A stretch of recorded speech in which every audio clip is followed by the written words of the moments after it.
you, Your Honor. Trooper Schmidt, could you tell us how long you've been with the Iowa State Patrol? Almost 16 years. And could you describe for us what your post-high school education was?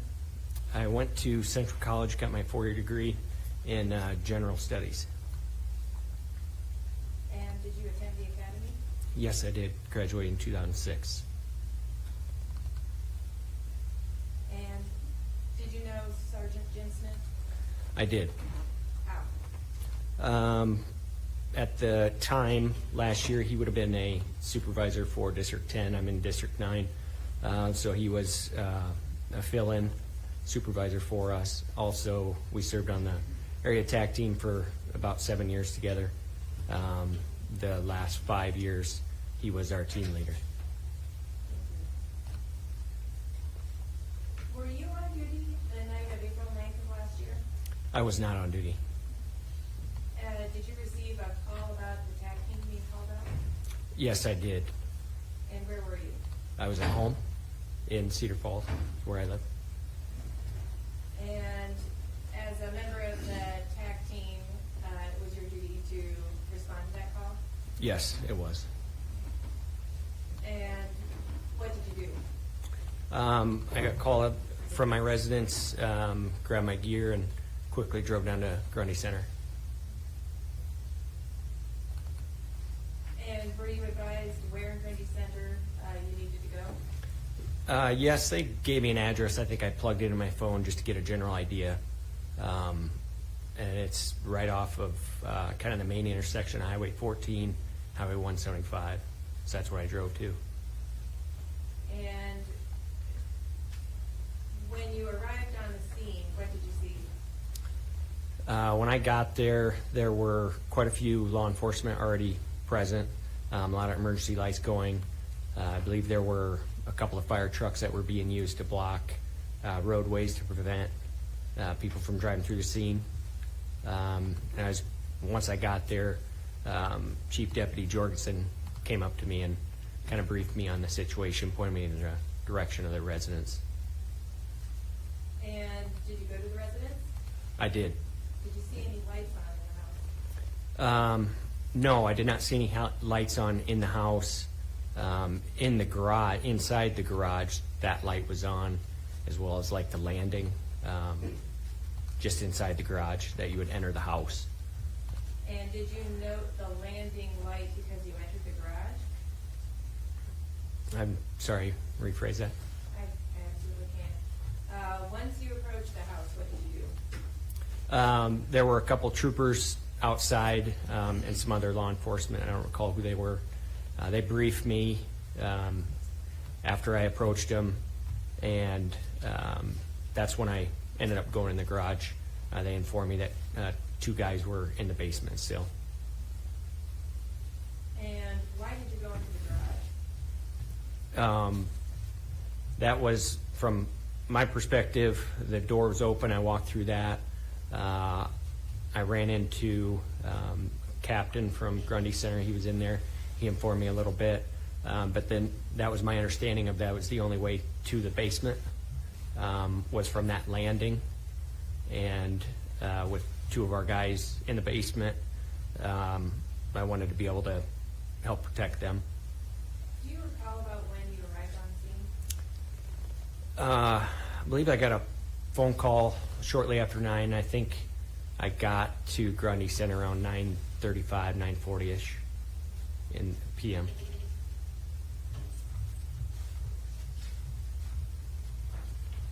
And so you're in the garage, and what happened then? Shortly after I came into the garage, that door was open to go into, or to get on the landing.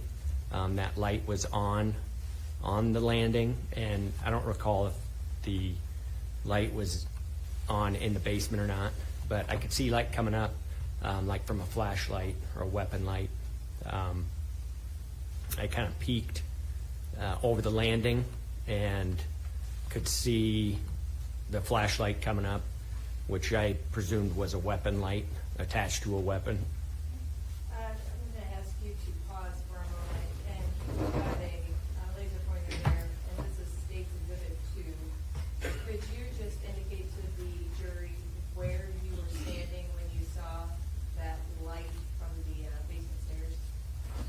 Yeah, so that's the stairs there. I would have came through this door here and then slowly kind of crept to this opening, because this would be the doorway. And I could see a light coming from at the bottom of the stairs on, as you're going down, be the left side of the stairs. And so you see this light along the left side of the stairs. What happened then? I presumed it was either Capel or Barnes. And So why did you presume that? Trooper Statmuller outside of the garage, he informed me who was down in the basement.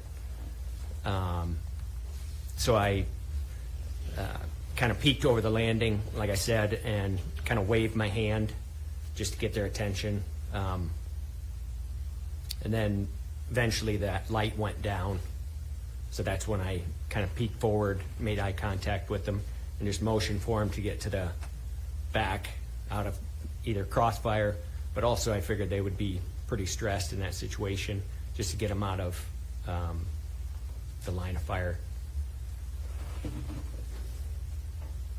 So after you motioned for the Deputy Capel and Trooper Barnes to move away from the steps, what did you do?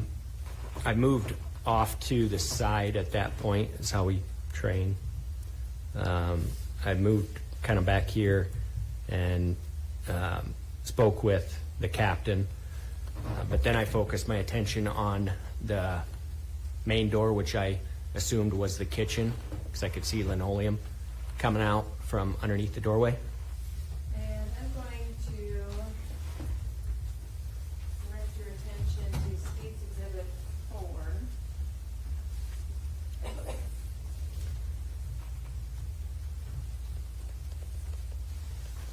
Does this look familiar to you? Yes, it does.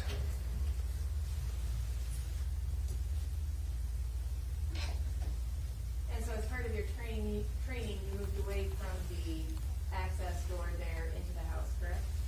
Yes. And could you indicate on that photo where you were?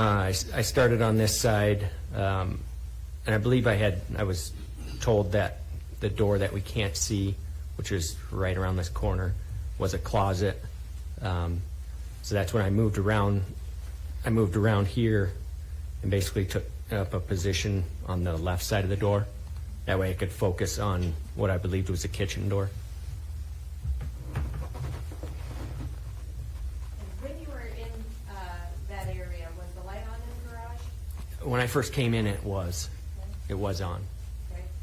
Was it on the entire time you were in the garage? No, after a brief amount of time, I turned it off. Why?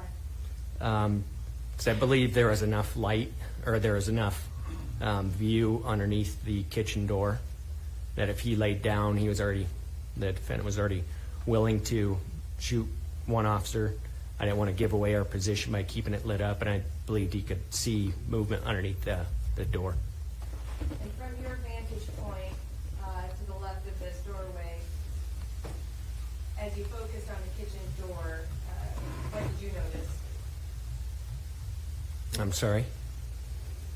Did you notice whether there was any light coming from the house? No, not from inside. It appeared to be dark that I could tell, besides that light that you can see on the landing. Did you hear the defendant making any statements? Yes, I heard several statements. What do you recall him saying? Your Honor, I normally don't curse in I want you to use court verbatim uses. what was said. Okay. Some of the statements I heard, several times it was either just leave or why don't you fucking leave. Another one was let's fight or leave, go away, or let's start shooting motherfuckers. Another one, he said something to the effect of, I know you're down there, why don't you come up here and fight, or I'll let you leave and won't shoot you in the back like a pussy. And the last one, he said something before but I don't remember that. But I do remember he said, I took it easy on your buddy. I put a round through his chest and then chuckled.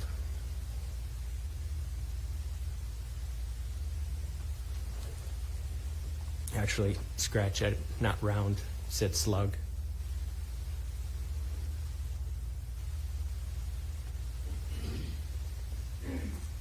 When he was making these statements, did he say that in a conversational tone or was it loud? It was loud. I mean, at times it was a yell, but most of the time it was like as if I was trying to get somebody's attention at the back of the courtroom. Did you respond to any of these statements? No, I did not. Why not? As easily as I could hear him, and I just pictured that he was sitting at a kitchen table just inside the door. I figured once again he had already shot one law enforcement, that he would be able to shoot through the door no problem, based on the location of my voice. I spoke back to him. What occurred after that time? More and more tech team members started showing up, and they eventually relieved me of my position, and then I kind of fell back to more of a supportive role. In that supportive role, did you see the Bearcat arrive? Yeah, it either came on the radio that they were close, or it was pretty easy to hear as well. I don't remember if I heard it or saw it first. Were you aware of whether or not there was any negotiations with Defendant? Yeah, once again, I don't remember if it came across the radio. I'm sure they said it on the radio. But yeah, they said they had made contact with him, I think by phone. And there were a couple times in there I could hear the defendant shout, whether he was on the phone. It sounded like they were holding a conversation with him based on what he was saying. What did you observe during these negotiations? Could you rephrase that, please? Good. Did you see the Bearcat approach the house? Yeah, eventually I could see it where I was at. That front or the walk-through garage door was open still. I could see like some lights on or something in the Bearcat, that it was positioned in the front of the house. Did you see the Bearcat breach the window of the house? I did not see it. I heard it. And what did you hear next? Shortly after, or immediately after the pop of the window, I heard a shotgun blast. Could you tell from where that shotgun blast came? From the inside of the house. And what did you hear next? I don't remember if I heard another shotgun blast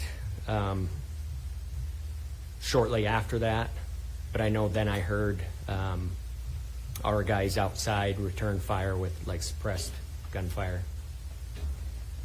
But the whole chain, I know immediately.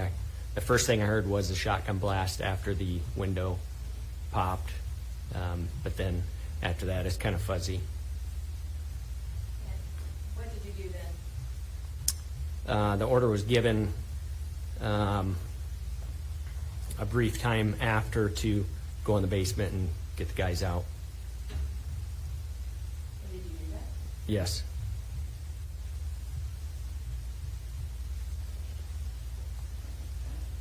Thank you for the question. Cross?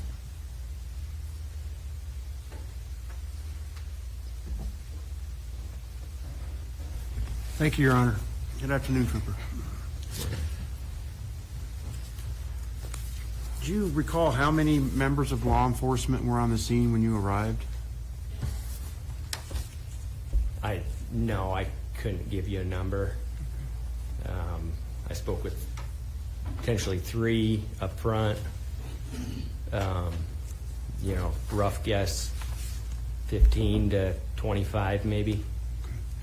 Yeah, at a minimum, you spoke with Stat Mueller, correct? Yeah, Trooper Stat Mueller, Yeah. Mueller and Holscher. Correct. And Chief Deputy from Grundy County, Jorgensen. Yes. Was there Trooper Jeff Reed there? Yes. Okay. And when the other TAC people were coming on board, was there a Trooper Jeremy Schaefer? Yes. A Trooper? Sergeant. Sorry, well. Now. Okay. Yep. Trooper Justin King? Yes. And I believe these are all state troopers as well. Jeff Reed, Yes, he is. Andy Hobart. Yes. Okay. And a Jeff King, is that right? That I don't know.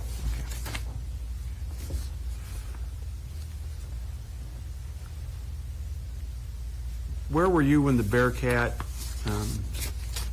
hit the house? In this, it's hard to show on this picture, I guess. It'd be kind of back, I can't point to it.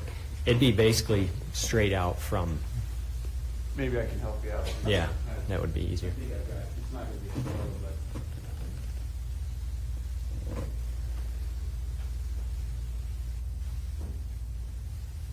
I think we have Stage Exhibit 2, that gives you the way out of the garage. Yeah. So can you now point to where?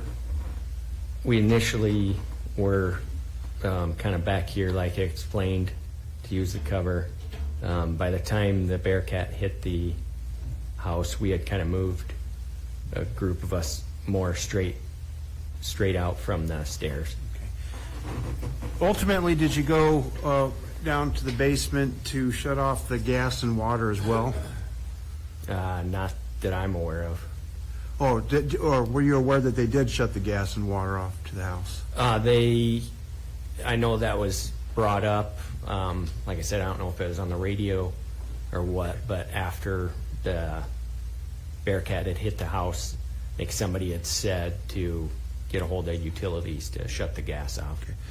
And did you enter the basement and view water coming from the ceiling? I wasn't in the basement very long. I did see water come from underneath the kitchen door. Okay.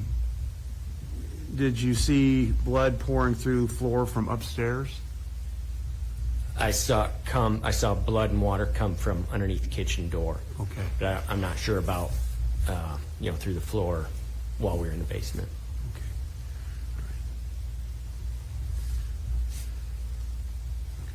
So at least from that vantage point, what you saw was the water coming from the kitchen after the Bearcat had entered the front of the house, and also blood mixed with that water also coming from the kitchen. Correct.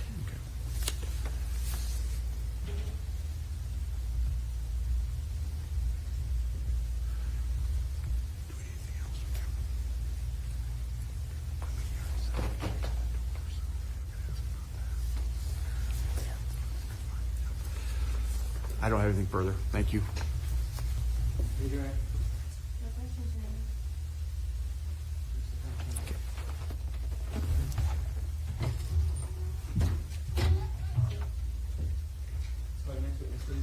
Thank you. Statement called Trooper Tom Williams.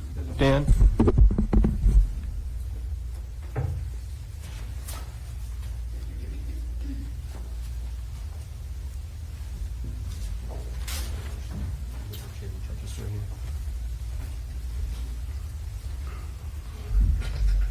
Do you swear or affirm the testimony about to give you the truth? Yes, sir.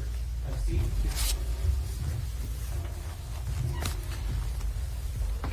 And you told me Thomas Charles Williams.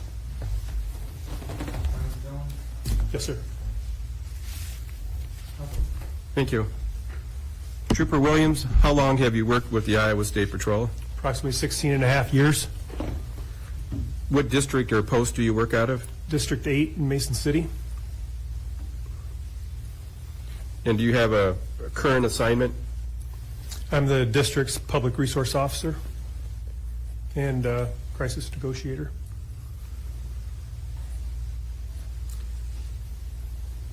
Have you had any prior experience in law enforcement? Yes.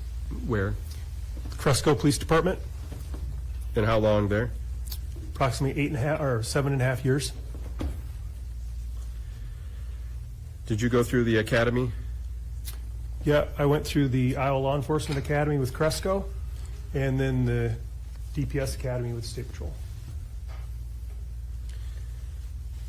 You mentioned one of your jobs is a crisis negotiator. What does that mean? I am called to assist with, for example, armed barricaded subjects, suicidal subjects, high-stress situations. I am called to assist with warrants that the TAC teams might be executing, just as maybe as a standby in case something were to go south and the person inside decides to barricade. What type of training have you had to be a crisis negotiator? So I went through the MCTC program at Camp Dodge. There's 3 levels, and I attended all 3 at the MCTC Training Center at Camp Dodge. And how long does it take to go through all 3 levels? That just depends when they offer them. When I went through, and each level is like a few days, a week. I was fortunate; they were pretty consecutive, so I got through all 3 relatively quick. And how long have you been the crisis negotiator for Post 8? I want to say I started the first course, I think, was 2010. Trooper Williams, I want to turn your attention to April 9th of last year. When were you contacted about this case? It was just before 10 p.m. Where were you? in bed. What happened after you got contacted? I got dressed and left my house and headed for Grundy Center. And on the way to Grundy Center, did somebody from law enforcement fill you in on what was going on? Yes. Before getting to Grundy Center, did you know if Sergeant Smith was still alive? Yes. And what did you know? I knew that he was not alive. Okay. Now, as a crisis negotiator, is that something you share with the other officers at the scene? No. Why not?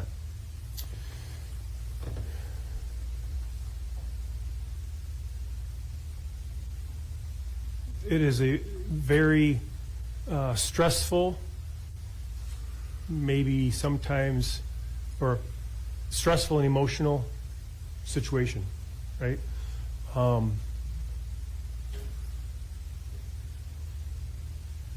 He was a friend, co-worker to everybody that was there. We had a mission to do, to add that information, to let people know that would just be adding more stress, more emotions that would maybe fog that mission. So when you got there, did the local officers brief you in on what happened? No. Okay. Did the people from State Patrol fill you in? Let me ask the question better. That was a bad question. When you arrived at the scene, who did you talk to? I talked to Sergeant John Score, All right. who I talked to on the way down. And just so it's clear for the record, who was Sergeant John Score? At the time, he was the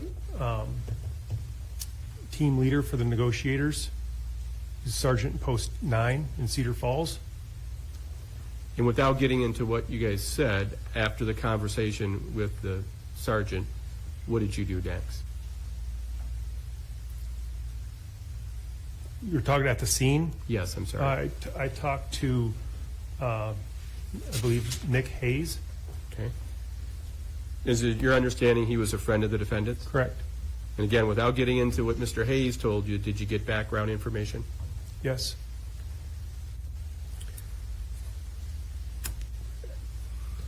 At some point at the scene, was there more than one negotiator at the scene? Yes.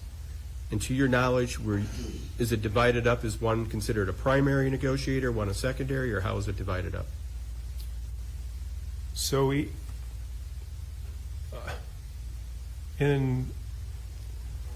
do I want to say this? Each negotiating team is made up of 5 people. Very rarely does that happen. Typically, there's one negotiator. That night, there was 2. Myself as primary, and Trooper Kuhlman as secondary. So as the primary negotiator at the scene, what was your goal? My goal was a peaceful resolution, a peaceful surrender was my goal. At some point, did someone provide you with a phone number to try to call the defendant? Yes, And did you call him? yes. Do you remember about what time it would have been? 11:20? It's an evening, correct? Yes. So when you called the defendant was it a cell phone or a landline? I'm assuming a cell phone. Did anybody answer? Not on the first attempt. All right. Did you call back?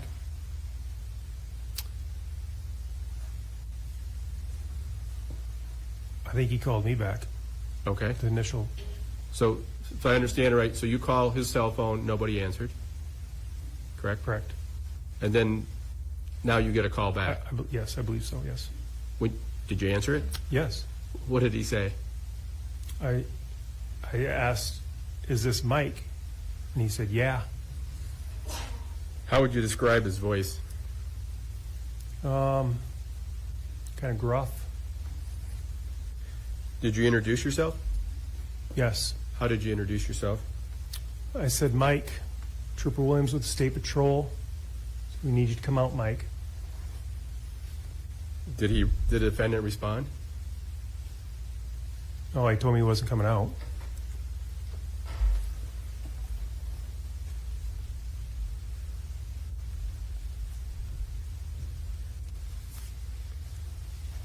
Did he stay on the phone or what happened? Well, throughout the entire conversation, there was a lot of, I think he hung up on me initially, and he hung up on me a couple different times throughout the conversations. So when he hung up on you, do you wait for a call back or do you call him back? Typically, we want to get him back on the phone as soon as possible. So, Is that called what him you? back. I'm sorry. Called him back. All right. So when you called him back, was there a discussion? What did he say? He wanted to know why there were police officers in his basement. And did you respond? Yeah, I did. Initially, I told him, I don't know, because at the time I didn't know. Did the defendant respond to that? He just repeated the question a little more assertively. Said, why the fuck are there cops in my basement? How did you respond to that? I said, I understand that there was a small pursuit. You went to your house and basically they chased you to your house. Is that right? Did he say anything? I don't remember if he responded to that or not. Okay. Do you remember what he said after that? Basically, again, he wanted the police officers out of his basement. You got the worst effing cops right here in Grundy Center. I think he referred to them as pigs. Things like that. Did you ask him to come out? Several times. When you asked him to come out, did he He respond? said, no way in hell. He wanted the cops out of his basement.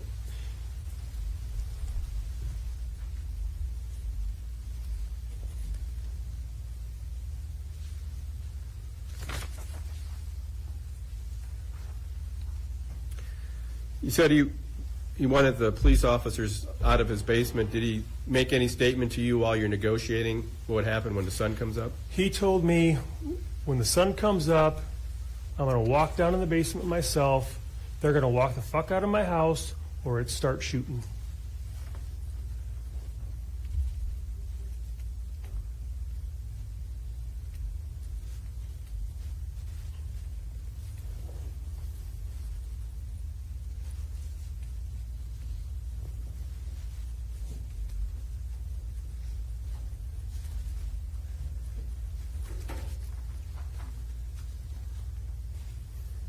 Did you ask the defendant if he had any weapons? Yes. What did he say? Do you? Did you respond? I said, well, yeah, I do.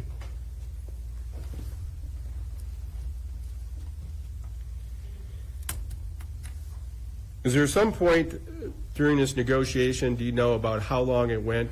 Was there a timetable finally set? Yes. Okay. So what was decided? Initially, 5 minutes, and then immediately after that, it was 2 minutes.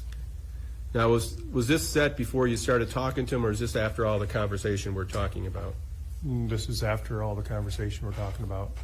So approximately how long do you think you guys talked back and forth before finally you said, okay, somebody said this is a time limit?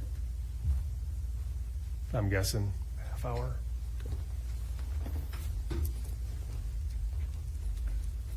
So explain to the jury how you told the defendant there's a time limit of 2 minutes and what would happen? I basically, and I told him several times that he needed to come out. I said, Mike, we need you to come out right now or bad things are going to happen.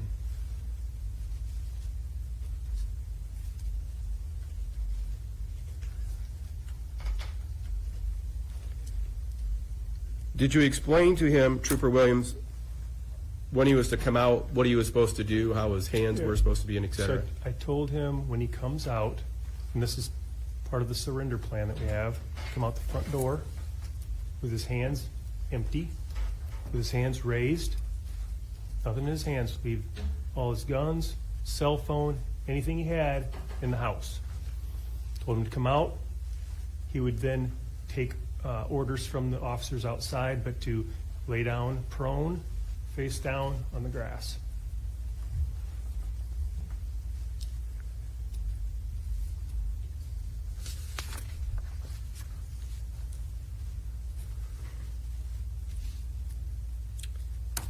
When you were telling him what you wanted him to do prior to the Bearcat getting closer to the house, did the defendant respond at all? I mean, come out? No. At some point, did the defendant say he wanted to do something before he came out? He asked if he could put his shoes on. What did you say? Absolutely. Put your shoes on. Did he come out after putting his shoes on? No. So when you're negotiating with him by phone, are you outside or are you inside something? I was inside the Bearcat. Okay. Well, let me back up. I started negotiations in my patrol car. I was moved to the Bearcat. And while you're in the Bearcat, at some point, did the Bearcat move closer to the house? Yes. Did the defendant make any comments during your back and forth about seeing the Bearcat? Yes, he said, I can see your ramrod.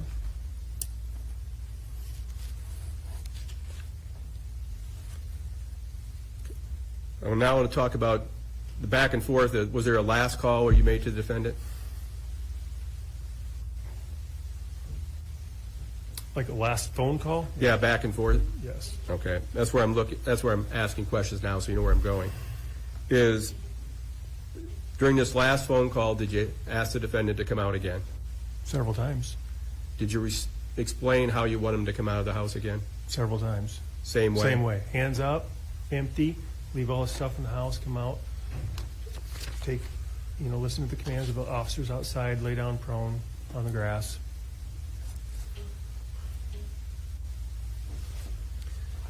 Do you count down? You said you had 2 minutes. It gets to the minute mark. Do you tell him? I think I told him you have a minute.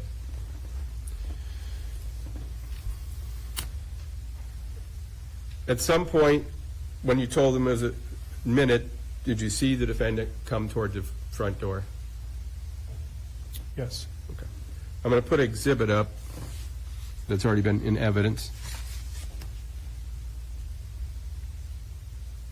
I guess first I'll have to get the TV on.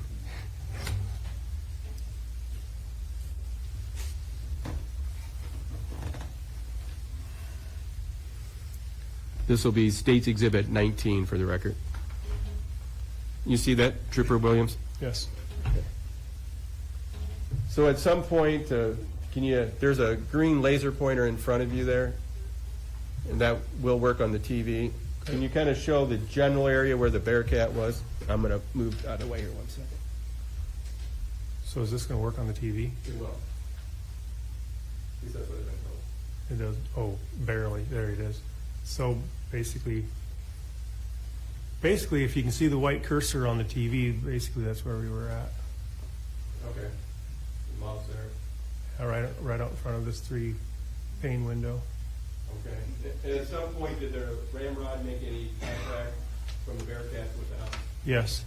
Can you show about where that would have been? So the best that I can remember, it was either like in this center window or maybe on one of the, frames there, but pretty center, best I can remember. And when that happened, or shortly thereafter, did you see movement by the front door? Yes. And describe for the jury what you saw. What I remember seeing is Mr. Lang, I believe I was looking at his back, or he was kind of positioning, like quartering to me, but his back to me in the threshold of the door. Now, with the defendant's back to you, could you see his hand? No, Is that how you told him to come out? no, Did the defendant step out of the door? no. What happened? The ramrod went through the window and he went in the house. Did the door stay open or closed? I don't remember.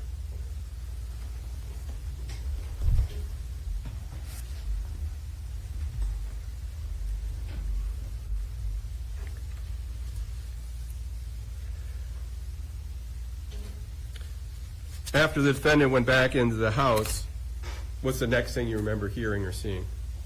A gunshot. And could you tell where the gunshot came from? It came from inside the house. At that point, had you or anybody in the Bearcat or outside fired any rounds? No, Do you know where that gunshot from inside the house, where it struck? the lower left corner of the windshield of the Bearcat.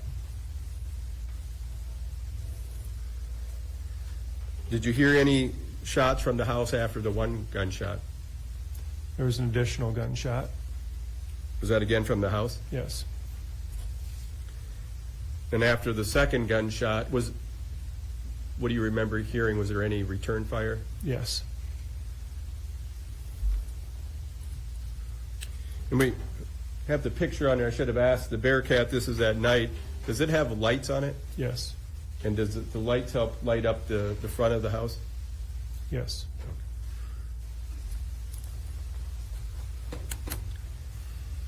Did the Bearcat continue to remove part of the front of the house? Yes. And did you keep giving commands to inside the house? Yes. At some point, did officers go in and find the defendant? Yes. And to your knowledge, was he taken to the hospital? Yes.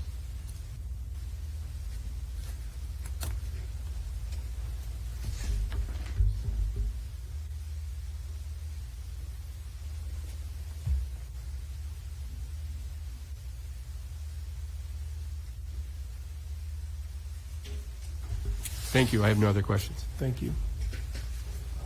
Thank you, Your Honor. Thank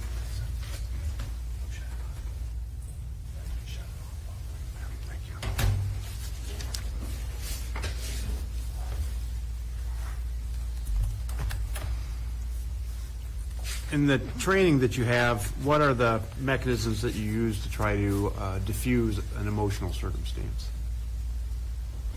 or a tense circumstance? Just trying to talk calmly with them, maybe empathize with them, kind of, get them to talk to me to see what's really going on. And obviously, in that training and probably in your experience, I'm assuming this is not the first time you've been called to do this.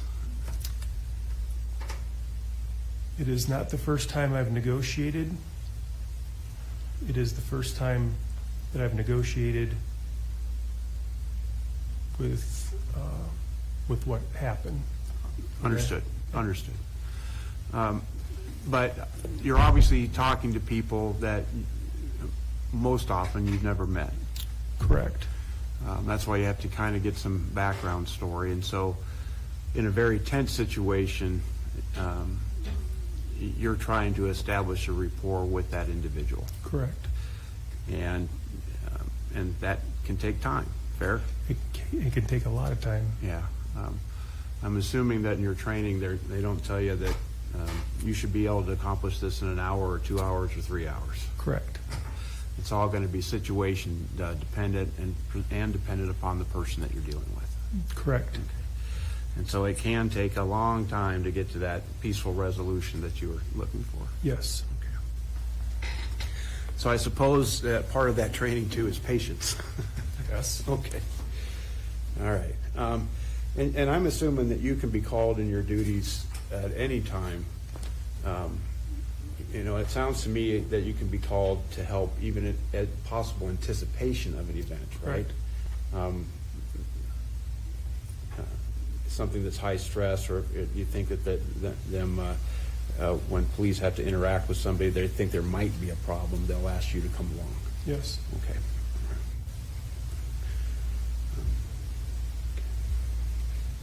In this case, you were contacted sometime around 10 p.m., is that right? That's correct. And I believe you pronounce his name as like Scar, but is it Sergeant S-K-A-A-R? That's correct. How did you pronounce that? Sergeant Score? Score? Okay, I just don't want to butcher it.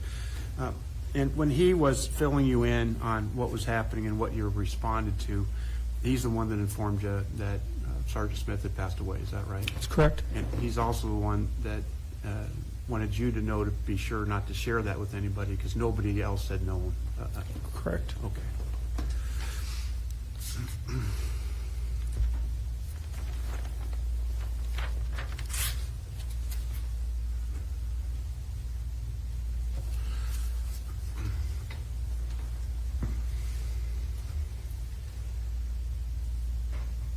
As a result of your involvement in this case, and quite frankly, I know probably every case that you have, you produced a report afterwards, didn't you? Yes. Okay. And you do that contemporaneously or soon thereafter when events took place so that your memory's fresh? Yes. Okay. And I assume that in your training experience, you know that providing as much detail as you can recall at that time is important. Yes. And so you do that when you prepare the report. Yes. Okay. Now, when you first arrived on the scene, you started making the phone contact with Mr. Lang as Mr. Hamron talked to you about. Is that right? Yes. And then at some point were you told to back off of that? Yes. That people weren't ready? Yes. And that there might have been some lack of communication or people weren't on the same page? Yes.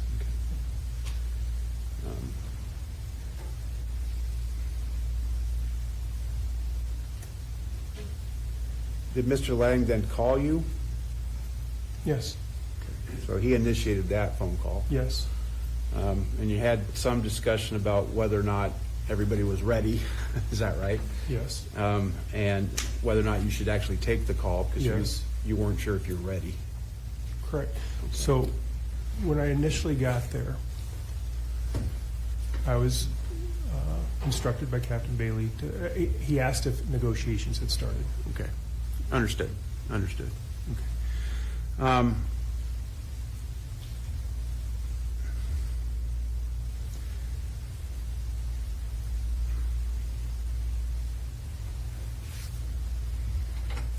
And then we have the back and forth going on. Is that right? Yes. Okay. Now, do you know how long total you were in that back and forth or discussions with Mr. Lang? I don't, it would be a guess. Half hour, 20 minutes, half hour, I don't know. In the scheme of that patience that I was talking about before, not that long, as far No, from my initial contact till the time he was taken into custody, really was not that long. Okay. To establish that rapport and all those things that we're talking about, fair enough? Yes. Okay.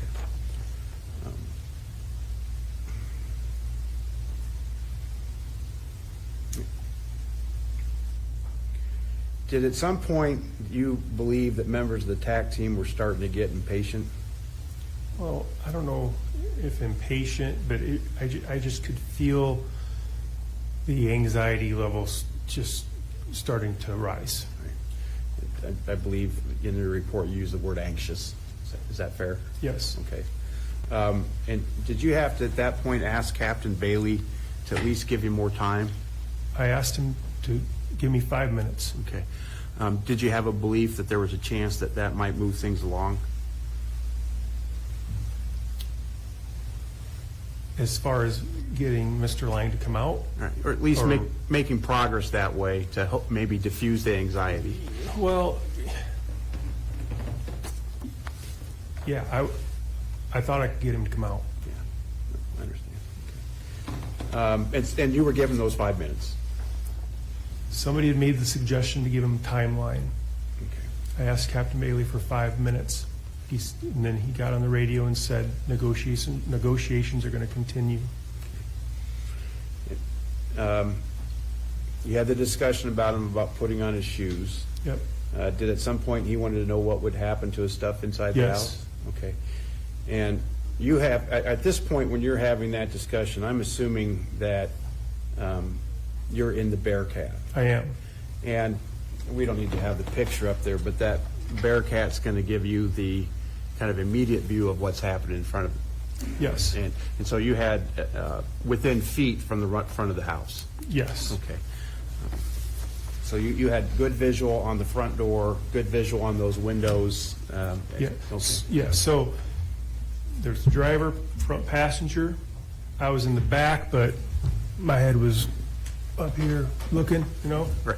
I wanted to see what was going on. I wanted to make sure if he came to the door, I seen him. So you're up for probably kind of around the shoulders of the Yes. driver and the passenger. Yes. Okay. So you had the same view of that windshield as, or close to it as they did. I got you. Okay.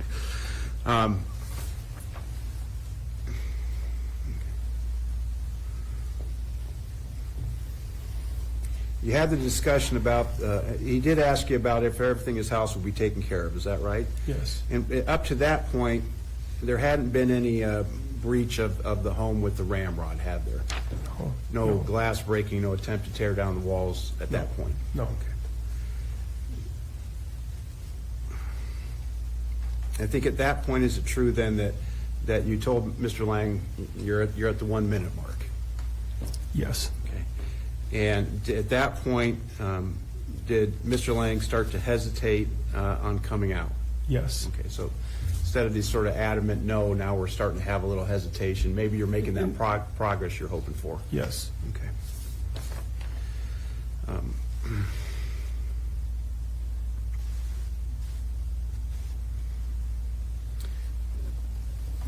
And I suppose that hesitation is related to your conversation where you told him, Mike, you told me you were coming out, and he replied, I know, but, right? Yeah, correct. So instead of the defiance that you met at the beginning, you're starting to get that sort of wavering on Mr. Lang's part. Yes.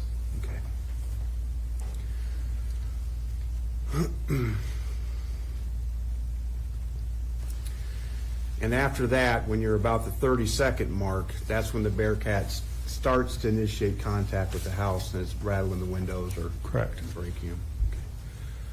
Okay. And whether it's in response to that or not, soon in time thereafter, after it was rattled, did you hear Mr. Lang yell, okay, okay? Yeah. Yes. Okay. I said, okay, like he's coming. Like he's coming, okay. And that's when you saw Mr. Lang at the threshold of the door. Correct.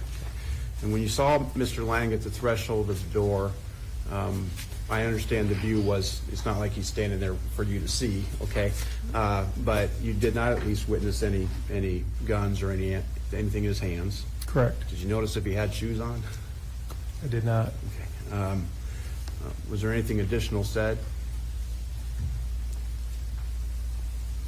I don't remember. Okay. I don't think so. Now, and it was at that time that when Mr. Lang appeared in the threshold of that front door, okay, and I think you could maybe identify some of what he was wearing, a blue T-shirt or whatever, it was at that time that the Bearcat then started to push into the house. That's what I remember, yes. Okay, so he had presented to the front door at that point, and then the physical, not just windows, we're talking the knocking down of walls started at that point, correct? Well, the initial push through, Push through. yes. And we're talking an armored car with the battering ram up top, right? Well, I think it's out front. Right. Correct. Yeah, right, out front of the vehicle, that can push down walls. Yes. Okay. And in response to that, then that's when you see Mr. Lang, door shut, he's back in the house. Well, he retreated back into the house. I don't know if the door's shut or not, but Okay. yeah.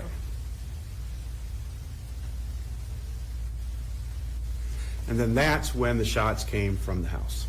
Correct. Okay.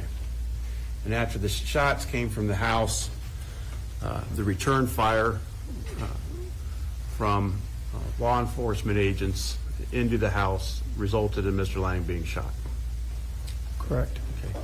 And you could see that after the Bearcat had pushed down the wall of the house, did you see Mr. Lang laying on the floor underneath the debris, or what did you see? I couldn't see him. Okay. I just seen a big pile of rubble. Okay. Did you ultimately see him? When he was being brought outside, At some point, was the debris pulled off of Mr. Lang using the plate at the end of the ramrod? I believe so. Did you see Mr. Lang emerge from the rubble and that he was lying prone? No. I don't recall seeing him until he was being walked outside. If you don't recall, if I showed you the report, might it help Yeah. refresh your memory? Yes. Your Honor, may I approach?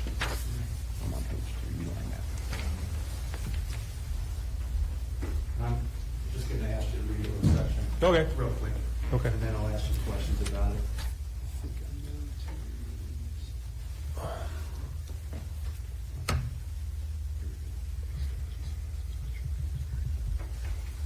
Yep. Okay. Start there. Okay. You don't have Sure. to read it, just read it yourself and tell me Oh, when you're done. okay.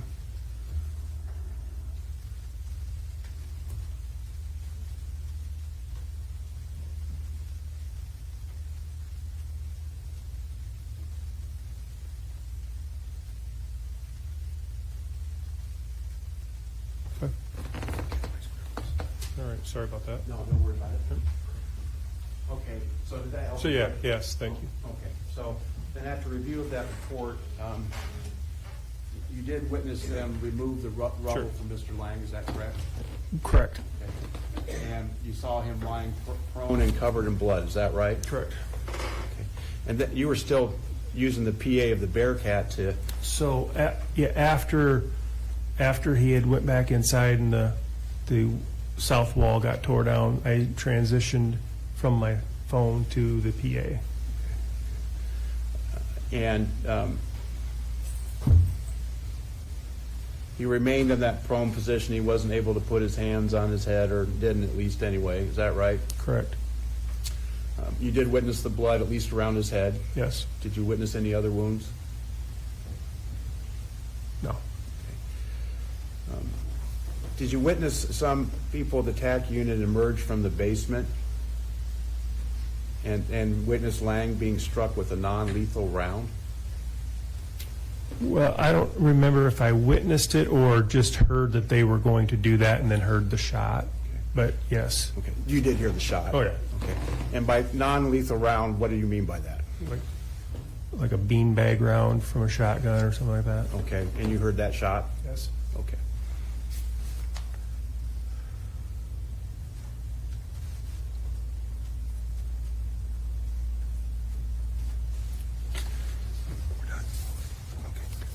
Thank you, sir. I don't have anything else. Thank you. Just briefly, Trooper Williams, you were asked when the defendant started to go by the door, he didn't have anything in his hands. Could you see his hands? No, So you don't know if he had a gun in his hands or not, do you? no. No other questions? You didn't see him pointing a gun at anybody? No. That's it, Your Honor. Sit down. Thank you, sir.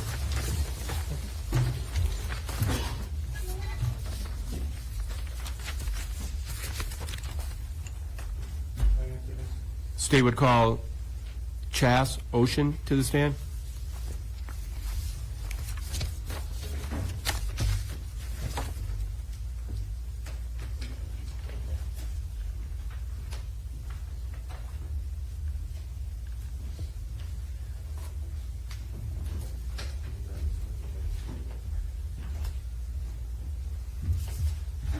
You swear or affirm the testimony you're about to give will be the truth? I do, Your Honor. Have a seat. Tell us your full name, please. My name is Chas Ocean. Chas is spelled Chass, and Ocean is spelled Ossian. Counsel? Thank you. Mr. Ocean, where do you work? I work for the Iowa Department of Public Safety, currently assigned to the Iowa Division of Narcotics Enforcement. Are you a special agent there? I am. How long have you worked with as a special agent for D&E? For 6 months now. Before that, where did you work? I worked for the Iowa State Patrol. And did you work out of a certain post? I did. I was stationed in Osceola Post 2 And how long did you work with the Iowa State Patrol? for about 15 years. Do you have any military background? I do. I served in the United States Army from 2000 to 2006. Did you have to go through any type of law enforcement academy? I did. I attended the DPS's 32nd Basic Academy, posted at Camp Dodge in Johnston.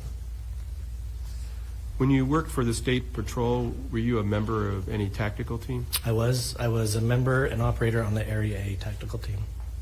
Area A? Area A, Central and Southern Iowa. How many different tactical teams are there for the State Patrol, do you know? The state of Iowa has 4. Did you know Sergeant Smith before all this happened? I did. And how did you know him?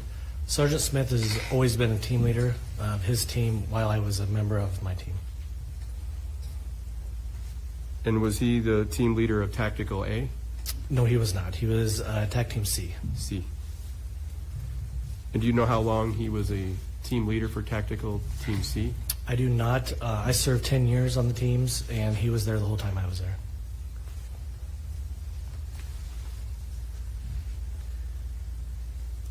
I want to turn your attention to April 9th of last year. How did you get involved in this case? I was on shift work that evening. I happened to be in the office with my assistant team leader when his phone rang, and he hung up the phone and said, "We got to get going to Grundy Center. The TAC team's needed." And where did you go? We came here to we went to Grundy Center. When you arrived at Grundy Center, who was the person that was in charge of your team at that point? It would be our team leader, Sergeant Ryan Everett.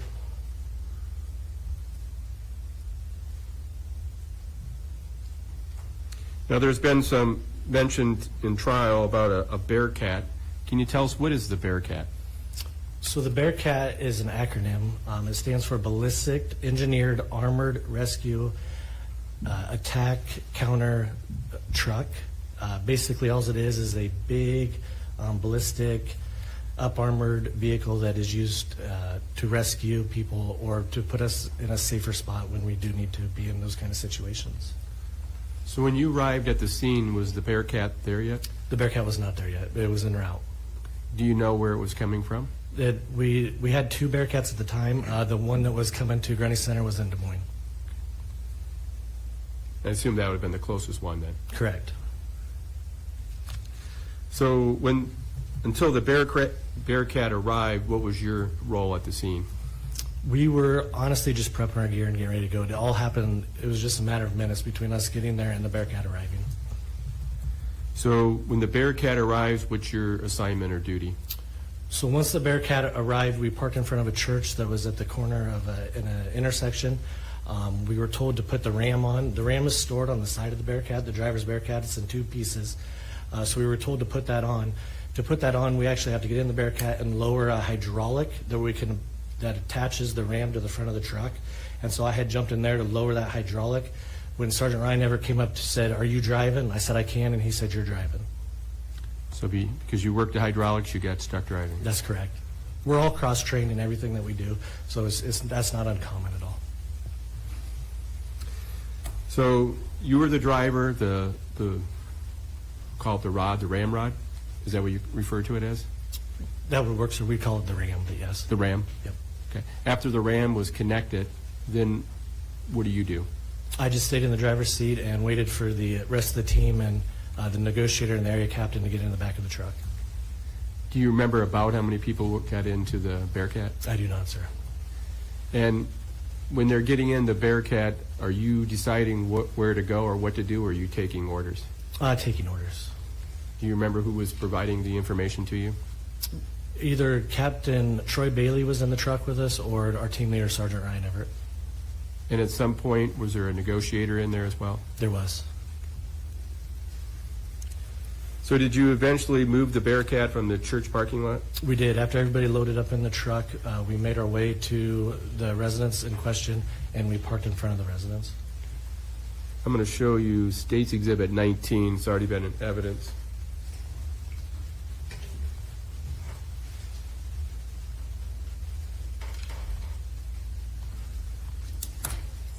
Move out of the way. So Special Agent Ocean, State's Exhibit 19 is on the TV screen. Can you tell us with the laser pointer in front of you about the general location you would have pulled the Bearcat up to the house? Yes, so in the house, we can't see is there's a tree, but there was room between the driveway and this tree that the Bearcat came up in between, and I positioned the ram right at that window, which I later learned was the kitchen window. Now, we're moving ahead fast today, but at the time when you were in the Bearcat, was there negotiations going on between the negotiator and the defendant? I believe so, yes.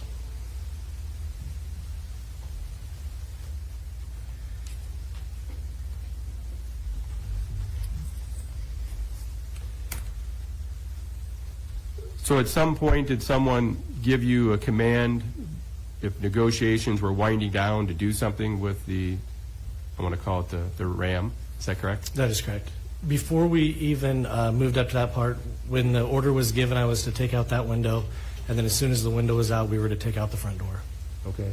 And when you say window, so I have a record, we're looking at State's Exhibit 19. There's three, I'll call them pane windows off to, if you're facing the house, to the left of the front door. Those are the correct windows. Okay. And so that's what you put the rod up to that, Yes. or the ram? Sorry. And then once you did that, what's your purpose, or what are you doing? Once we got into position and I positioned the ram at the window, I just waited for further commands and the negotiators to do their work. At some point, were you told to take the ram and do anything with the window? We were. What did you do? I pushed the ram through the window. And then what happened after you did that? Following the plan that was set forth, I put the Bearcat into reverse, backed out, repositioned the ram at the front door, and pushed through the front door. I need to back up. I apologize.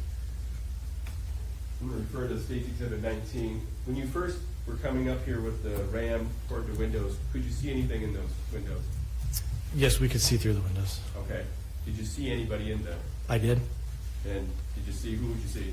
I saw the defendant in the window talking on his cell phone. Did the defendant do anything to you guys? Or? At one point, he waved at us in the Bearcat. Okay. And then when you took out the window, you said you put it in reverse, then where did you go? I repositioned the ram on the front door and pushed through the front door. And what happened when you pushed through the front door? When I initially pushed through the front door, nothing. But as soon as we were backing out of the front door, we took a shot to the windshield. Do you know where in the house the shot came from? Yes, it was very clear. It was a large blast that I saw come from my left side.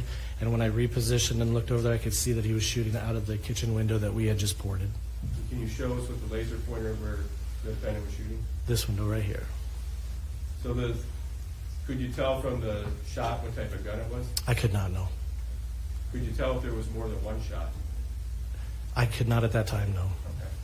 So when the shot went off, you heard the shot, it came from for the record you were referring to where the kitchen windows were, the 3 panes. That is correct. Do you know where do you know where it hit?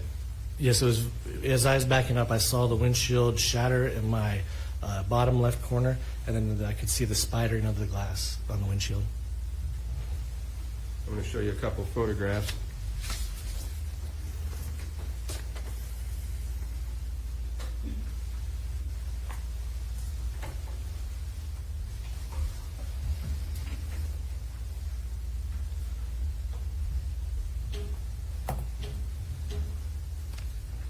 Special Agent Ocean, I've showed you, or handed you, States Exhibits 67 and 68.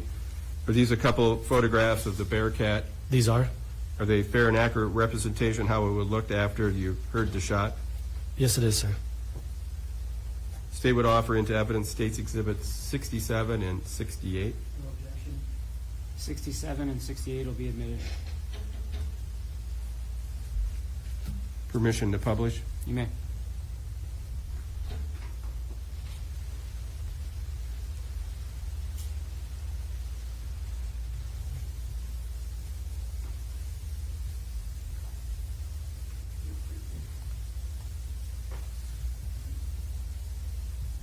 Starting with States Exhibit 67.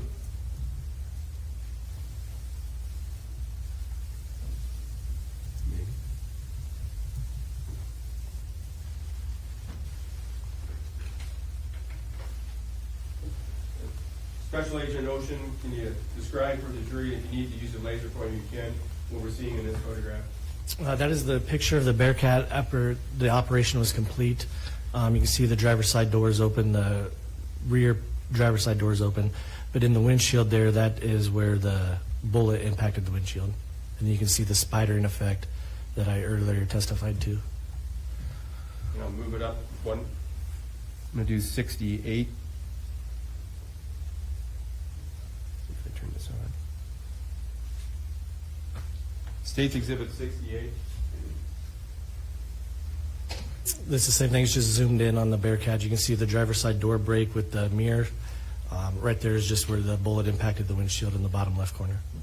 Whether we see the bullet in this photograph, how close was that to you where you're behind from driving? If it would have made it through the windshield, I would have been hit.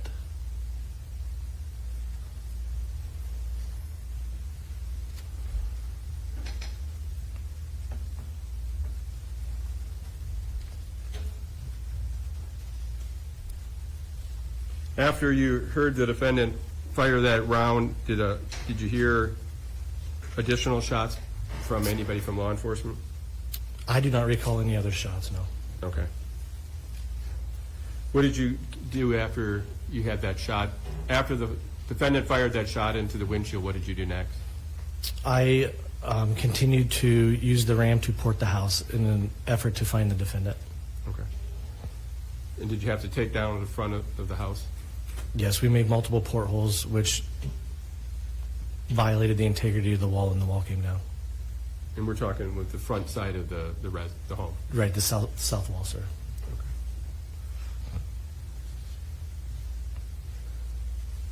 And at some point, were you present when the defendant was taken out of the home? I was. And did you get a chance to see him? I did. And do you recognize if the defendant is in the courtroom today? I do, sir. Can you briefly describe where he's sitting and what he's wearing? He's sitting at the right side table, all the way to my right, in a white shirt. May the record reflect this witness has identified the defendant? It shall.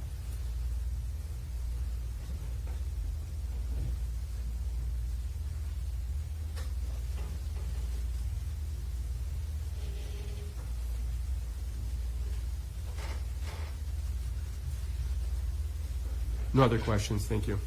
Cross. No questions, thank you. All right, you're free to step down. Thank you, Your Honor.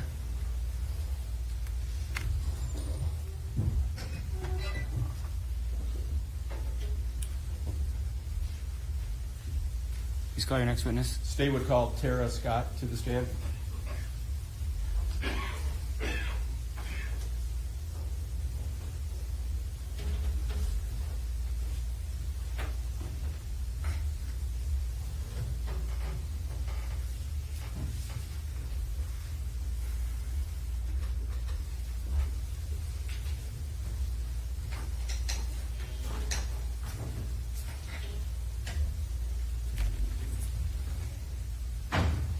There's a few.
Do you swear or affirm the testimony you're about to give will be the truth?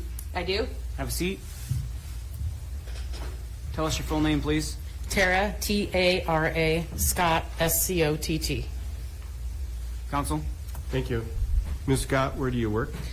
I work in the DNA and crime scene section at the Iowa DCI Crime Lab in Ankeny, Iowa. And what's your title there? Criminalist. Can you briefly go through your post-high school education? I have a Bachelor of Science in Forensic Science from the University of New Haven in West Haven, Connecticut. Ms. Scott, you told us that you also work for the crime scene team for the DCI lab. Yes. What is the crime scene team? We have consist of volunteers from the different sections of the laboratory, and we are on call every 6 to 8 weeks for 1 week at a time with different partners that we go out and work any crime scenes, usually homicides, within the state, usually in the smaller areas that don't have a lot of major crime. And when you go to a crime scene, kind of explain how does it work? Do you, and you said you team up with one other person? Yes. Do you guys just jump in your car and go? We meet at the lab. We have an hour to respond to the lab, and then we leave from there to go to the scene. And do you have a special vehicle you take? Yes. And what type of vehicle is that? We have two different vehicles. One is a Chevy Kodiak, which looks like an ambulance, and we have another one that's a Ford F-350. And in this case, were you asked to go to a crime scene? Yes. And who went with you? Jennifer Basher, B-A-S-H-E-R. And which of the two vehicles did you guys take? We took the Chevy Kodiak that looks like an ambulance. And just so it's clear for the record, what just general type of things does that vehicle have in it? It contains all of our equipment to process a scene. So we have camera, we have video cameras, we have stuff to do trajectory, we have evidence collection bags, we carry placards or evidence markers. We have all sorts of different things depending on the scene that we might need to process. And if you said this, I apologize, but what time were you contacted? 10:37 p.m., I believe. So what time did you and Ms. Basher arrive at Grundy Center? It was a little after 1 o'clock in the morning. And what was your understanding, what was your role at the crime scene? We were to document the scene, look for any fired components, any firearms, anything at the scene that might be relative to what had happened, and to document it. Without getting into the specifics, what was told to you, but did you get some type of background or briefing from law enforcement? Yes. So they explained the scene to generally what happened in the scene to you? Yes. As part of the scene, you said you documented. How do you document a scene? We document with photographs, take sketches. Sometimes we use video, depending on what the agency wants. And was your lab helpful in the diagrams you'll see in front of us today? Yes. This is stuff you would have documented with a hand sketch and then provided it, and it was done on a computer. Correct. I want to hand you some photographs. May I approach, Your Honor? You may.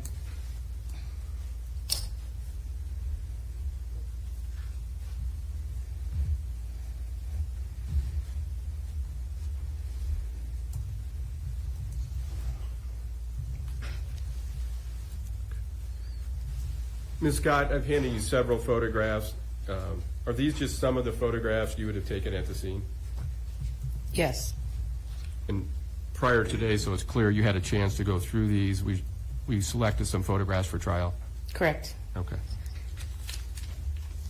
The photographs in front of you, do they appear to be a fair and accurate representation of the scene when you arrived? Yes. The state would offer into evidence, it's going to be in groups, Your Honor. It's going to be State's Exhibits 24 through 63. Let me stop you there. Any objection to 24 through 63? 24 through 63 will be admitted. Mr. Hammeran? Thank you. It'll be State's Exhibit 69, I'm sorry, State's Exhibit 66, 69 through 75. Any objection to Exhibit 66 and 69 through 75? None, Your Honor. 66 and 69 through 75 will be admitted. And finally, State's Exhibit 77. Any objection to 77? None, Your Honor. 77 will be admitted.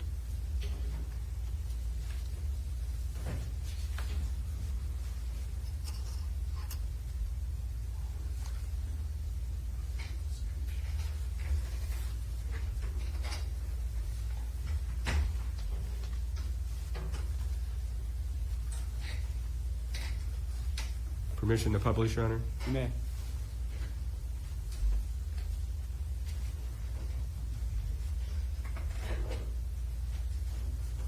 We're going to start with State's Exhibit 24. I'll get out of the way. Starting with State's Exhibit number 24, Ms. Scott, can you tell the jury what this photograph shows? This is the back or north side of the house. There's a laser pointer in front of you, and if you can show us on State's Exhibit number 2, the general area we'd be looking at. So it's this back wall, and then the blue portion is this, what I call the north addition to the garage. The next photograph will be State's Exhibit 25. Tell us what that photograph shows. This photograph has a, let's see here. Nope, it doesn't really show up. There is a baseball cap, and below that in the photograph there is a wad, and then to the right of the reddish staining is two apparent fired bullet fragments. And if we look at State's Exhibit number 2, can you show the jury the general location? This is in the garage, so it's slightly over, probably over the RA portion of that in the garage drawing. Next, we'll go to State's Exhibit 26. This is a closer up view. You can see the hat still, there you can see the wad, and on the left side there's a piece of silver that is the apparent fragment. And if you can, that laser pointer will actually do it to TV if you can show us. It doesn't seem to be showing up. If you keep it there, I think it will. It's not working out the best. Well, here, No. do it the easy way. You're referring to this area for the wad, Yes, and here for the metal, yes. and is this another wad here? I don't believe so. I think that's a stain. Okay. I'm not sure. All right. We'll go to the next photo, which it looks like is State's Exhibit 27. Appears to be, what is this photograph? This is a close-up view of both of the apparent fired fragments. And were these collected? Yes. State's Exhibit 28. These are the items that we labeled that are inside the garage with the placards 21, 22, 23, 24 30, and then in the background, in the doorway, you can see 25. And is 25, can you show us on stage exhibit 2 where that would be? So there's a doorway between the garage and that north addition. And the next photograph, is that stage exhibit 28? You got, I have 20, let's see, this is 28, okay, we're on 29. and then this next one will be 29. Stage exhibit 29, can you tell us what that is? So this is placard 21, and there is a wad to the right of it. And when you Little- say, I'm sorry, As you can see, just a little circle shape, if you can see it on there. when you're referring to a wad, do you know what the wad's in reference to?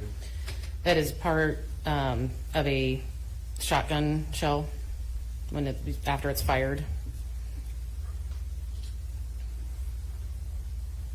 So let's move to stage exhibit 30. Maybe we won't. Try this again.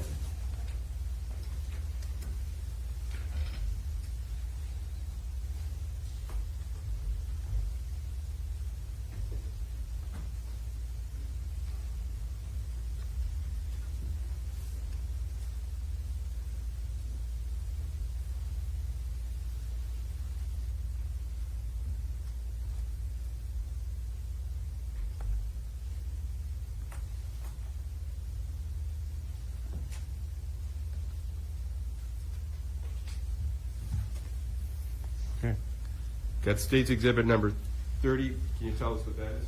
This is placard 22. So this is another view with the placard of the two metal apparent fired components from a shot shell. And were these collected? Yes. Stage exhibit 31. Oh, on the left side of the red smear, you can see the two fired fragments, and on the right side is a wad. Stage exhibit 32. This is placard 23, and there's a wad that's, if you look at where the 2 is, where that corner is pointing down, there is a wad next to that. And the next exhibit is close up. What number do you have that, Scott? This is States Exhibit 33. 33. Was this wide also collected? Yes. Stage exhibit 34. This is placards 22 and 24. 22 is the two fragments, and 24 is the wad and the hat. The next exhibit is 35. Yes. And this is a close-up of the wad in 24, placard 24. And this was collected. Yes. Stage exhibit 36. This is showing mostly for the location of placard 30. And can you tell us where we're looking at on stage exhibit 2? This is towards the back wall of the garage, and toward near that corner there. And what was stage exhibit 30, do you remember? That is a wad. Was that collected as well? Yes. Can you go to the next photograph, and which was we have for next, Ms. Scott? 37. Okay. 37. And that's a closer view where you can clearly see the wad. And stage exhibit 38. So 38 is a view where you can see placard 25 in the doorway. And do you remember what was placard 25 representing? It's another wad. And I think it's next 39, is that our next exhibit? Yes. And is that a close-up of the Y? Yes. Is this collected as well? Yes. Stage exhibit 40, I believe? Yes. What does this show? This is standing where there's a door, a floor drain in the garage and facing the doorway that goes into the house from the garage. And the next stage exhibit 41. This is standing near that doorway into the house, looking into the doorway from the garage to the north addition. Stage exhibit 42. Right to this is a slightly closer view of from the garage into the house. And we had a State's Exhibit 4 in evidence.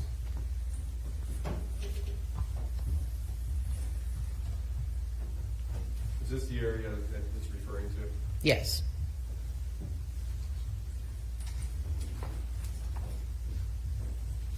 So the next photograph is what exhibit? 43. 43? So this is standing on that garage step looking into the house down into the steps to the basement.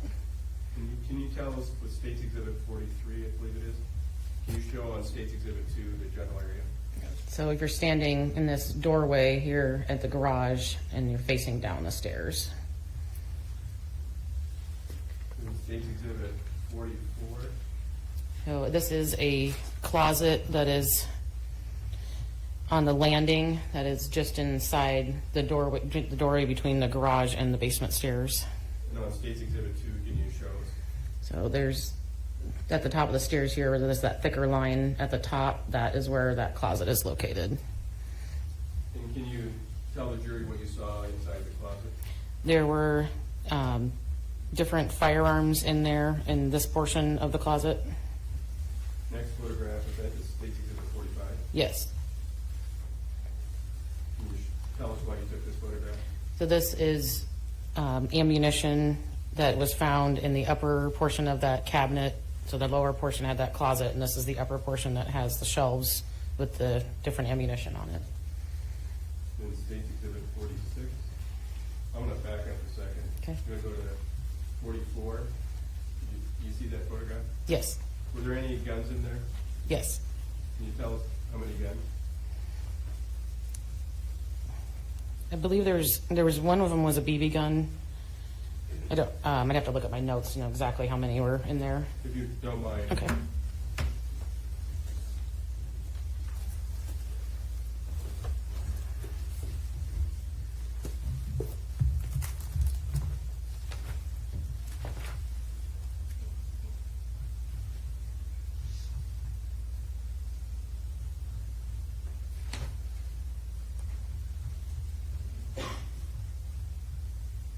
Contained one pellet BB rifle, one Mossberg Model 500E 410 gauge shotgun, one Ted Williams 22 caliber rifle were the firearms that were in the closet. So there was a BB gun in there, Yes. a 410 shotgun, Yes. and a 22 rifle. Yes. State's Exhibit, we already looked at 45. State's Exhibit 46, I believe. Yes. Can you tell us what this photograph shows?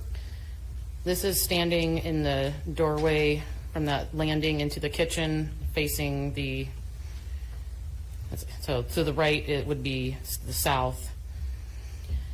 So that's, Can you, yeah. on State's Exhibit 2, we kind of show the general area. Yeah, so we're standing,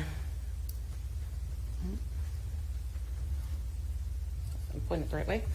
So we're standing in the doorway that's right inside here, and we're looking down towards the living room. Next photograph, I think, is State's Exhibit 47. Yes. Can you tell us what this shows? This, behind that, the Spider-Man box, there is a black cell phone, a flip phone that is in that picture. Was that collected? Yes. State's Exhibit 48 next. Yes. What does this photograph show? This shows a shotgun in the kitchen that is on the floor. It's in the approximate middle of the picture. Say a little time. Are you referring to this area? Yes. Exhibit I'm on. 48. Okay, let's go to State's Exhibit 49. Okay. And this is a closer up view of that shotgun. Then State's Exhibit 50. This is showing the serial number on the shotgun. State's Exhibit 51. No, so this is after we removed the shotgun from the kitchen. We were standing in the garage and looking at it, and it's hard to see from far away in this picture, but you can see that it has a loaded shot shell in it. Now, Ms. Scott, when you were doing it with your crime scene, Ms. Basher was with you, did you have someone also in assisting you with the shotgun? Yes, And who was that? that was Special Agent Scott Eli. And did Special Agent Eli make the gun safe? Yes, And were photographs being taken as you showing what was in the gun before you made it safe? yes, And was the 12-gauge shotgun collected as well? yes. Next photograph, and I lost count of mine, 51? 52. 52, State's Exhibit 52. So this is showing the top of the shotgun, the safety position on it, on the shotgun, and shows that it is pushed forward, so it is in the fire position. State's Exhibit 53. This is another view of the shotgun, and this is where I believe we're showing that it has it's, loaded in the tube of the shotgun that still has live ammunition in it. And are you referring to this area right here? Yes, where the red is.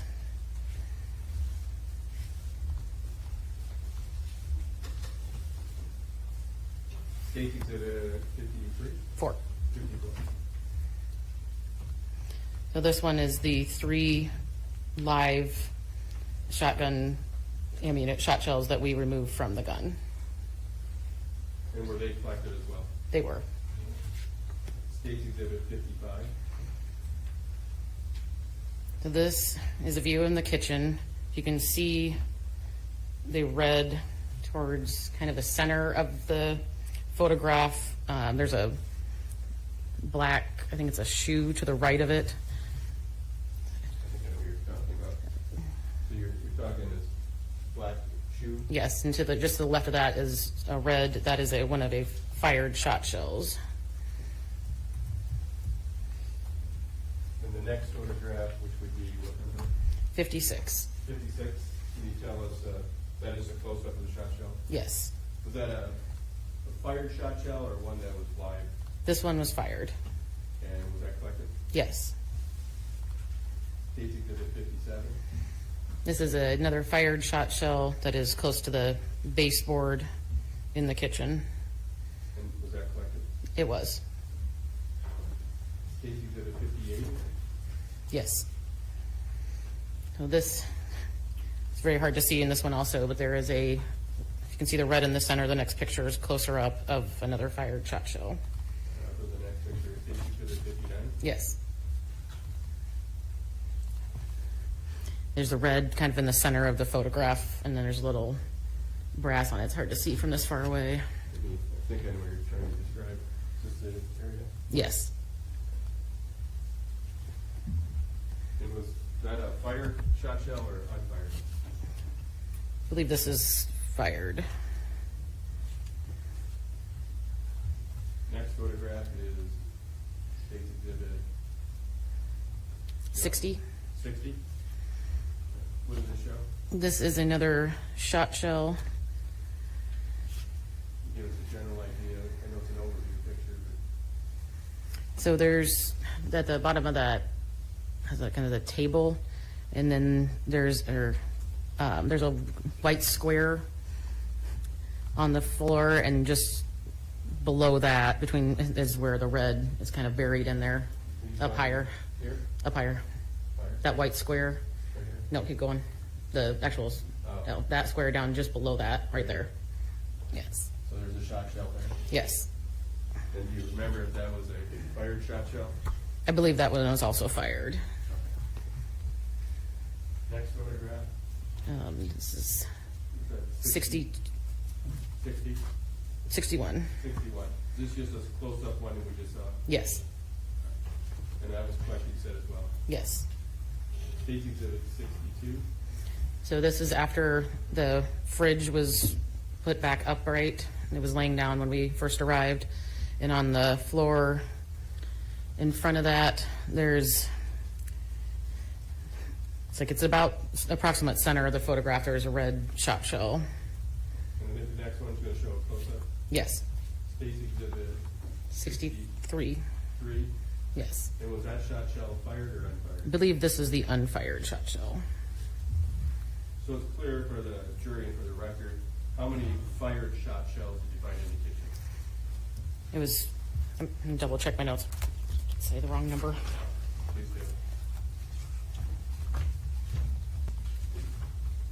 do. It was 4 fired shot shells.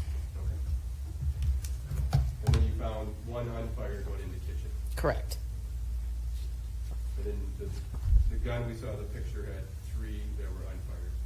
Yes. For the next photograph, help me out. This is, you don't have this one's already in. Okay. I think this is 66. 64, sorry. Okay. 64, I think some troopers already identified this one, but it's one of the photographs you had taken. Yes. State's Exhibit 65 is another photograph already in. This would have been one you would have taken at the time. Yes. State's Exhibit 66, can you tell us what that is? This is a shirt and jacket that we were told belonged to Jim Smith. Did you collect those? Yes. And I think this is State's Exhibit 67, which was just, you just had reference to our previous witness. Is this one that you would have taken? Yes. State's Exhibit 68. Yes. This is showing the Bearcat. It's described as a piece of metal in the bottom of the windshield. Did you collect that? We did. And I think the next one you have in front of you. You go. Okay.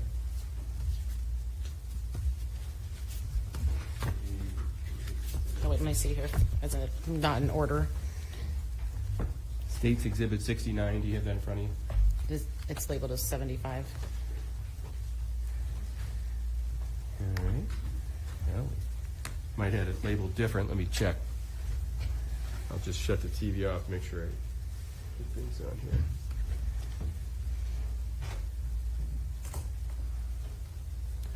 And Your Honor, while I'm checking this, would this might be a little early for the afternoon break, or do you want to wait till 3 o'clock?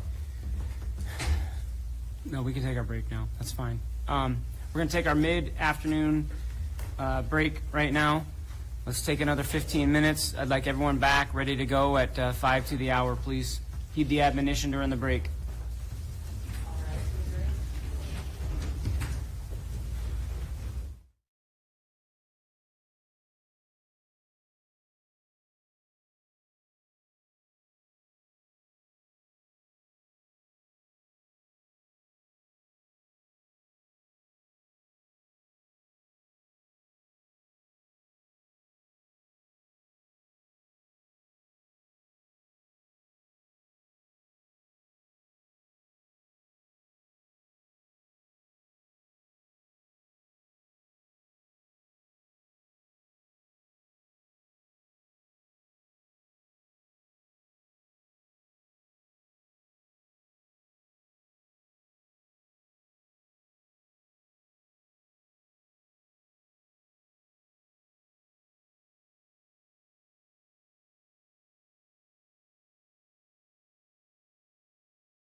tell us what State's Exhibit number 10 is?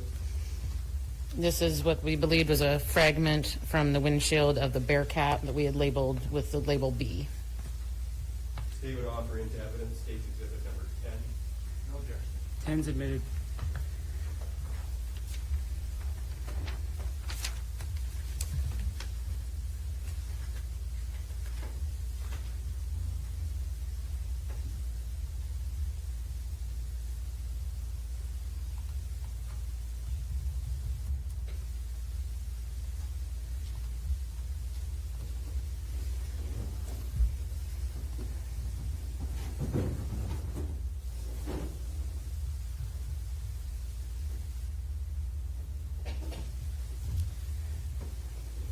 I'm going to show you has been marked as State's Exhibit number 5.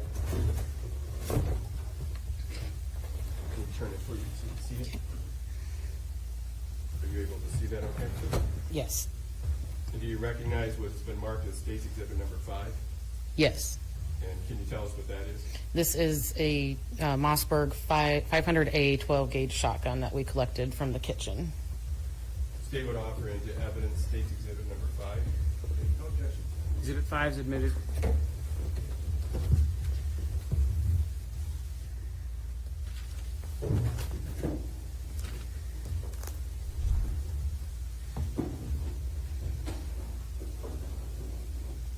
Your Honor, may I keep it on the side over here for now?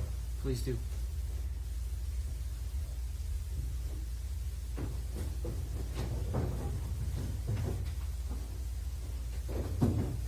One more exhibit.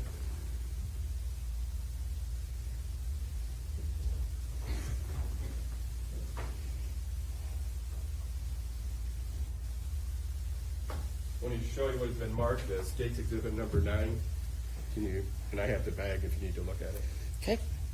Do you recognize this? I do. And can you tell us what State's Exhibit number 9 is? This is the shirt, I think it's the shirt and the jacket from that we were told belonged to Sergeant Smith that we collected at the scene. So this is the actual shirt. Yes. State would offer into evidence State's Exhibit number 9. No objection. Exhibit 9 is admitted.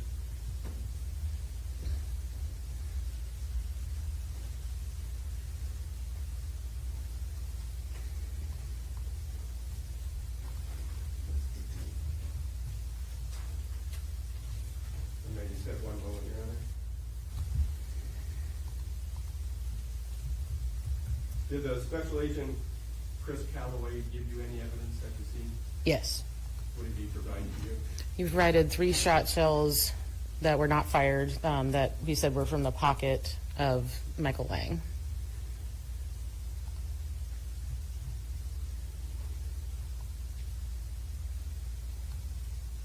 The items that we showed you today and other items you collected at the scene, were some of those items taken back to the lab for testing? Yes.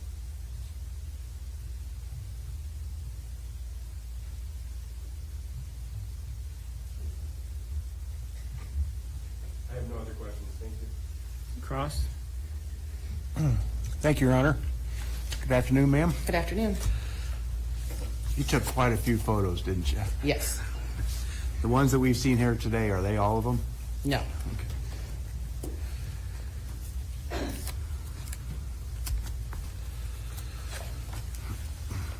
Just bear with me for 2 seconds. Conrad, after I do this, put stickers on the bottom of these. Yeah. I'm assuming we're gonna go ABC, right?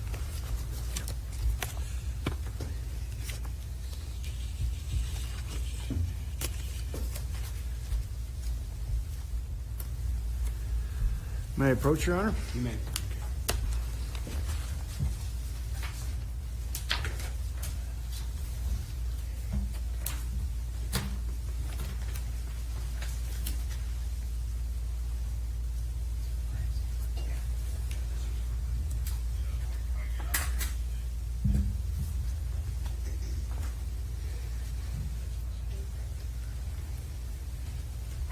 Ma'am, I'm gonna show you 3 photos. Okay. That marked as Defendant's Exhibit A, B, and then C. I'm gonna show you A, Okay. and then B, Yes. and then C. Do those look familiar? Yes. Do those look like a crime scene as you saw it at the time when you were called to respond? Yes. Are those fair and accurate depictions of what you saw? They appear to be, yes. Your Honor, I move for admittance of defense exhibits A, B, and C. Any objection? No, Your Honor. Exhibits A, B, and C are admitted. Permission to publish the old-fashioned way. No objection, Your Honor. Just out of curiosity, do you have the electronic version of them handy? I don't have them marked, so my fear is I won't match it up exactly. No worries. I'm fine with this. Nope. judgment. That way's fine. The old-fashioned way, let me show it to people. Okay. I'm going to show you State's Exhibit A, and what does that depict? This is the front of the house. You can see the Bearcat with the battering ram on the front of it and the front of the house and the damage to it. And that shows the final extent of the damage to the home. Then after the Bearcat Yes, knocked the wall down, is that right? yes.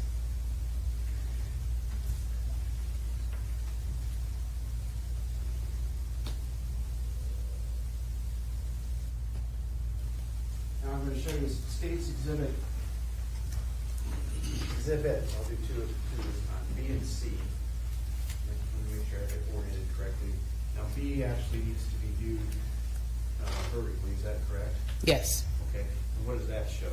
This is standing in probably the landing and looking to the damage in the kitchen from that viewpoint. What landing are you talking The landing between the garage, the basement stairs, and the kitchen. about? And as we're looking at State's Exhibit 2, can you point to that? I think we're all familiar with it. Yes, right? that landing right there. Okay, so that's that view from that landing to, so it's not a very big area, is that right? Correct. Okay. And State, or excuse me, Defendant's Exhibit C, Yes. what does that show? This is the wall that is missing.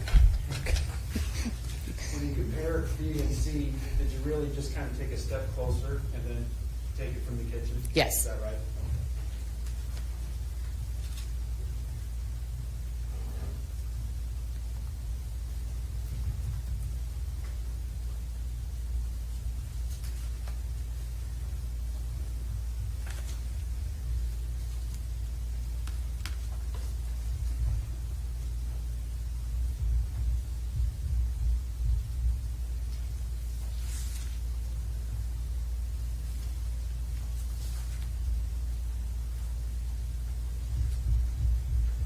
In addition to shotgun shells, you collected a lot of cartridges, is that right?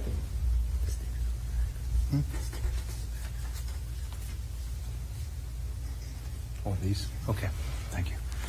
I may not do them. I'm going to do the notes first, and we'll see. Spent cartridges, is that right? Yes. Do you know how many you collected and what type? I can refer to my notes. That's what I was going to ask you to do anyway.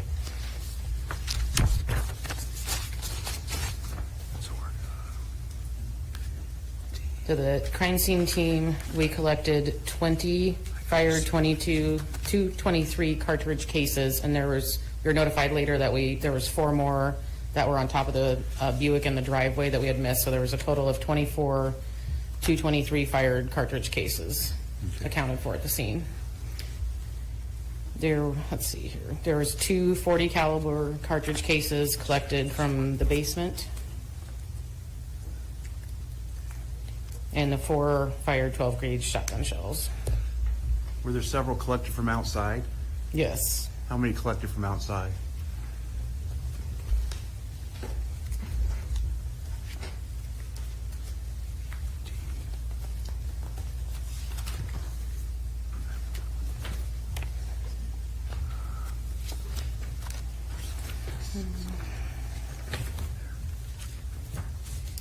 I did, let's see.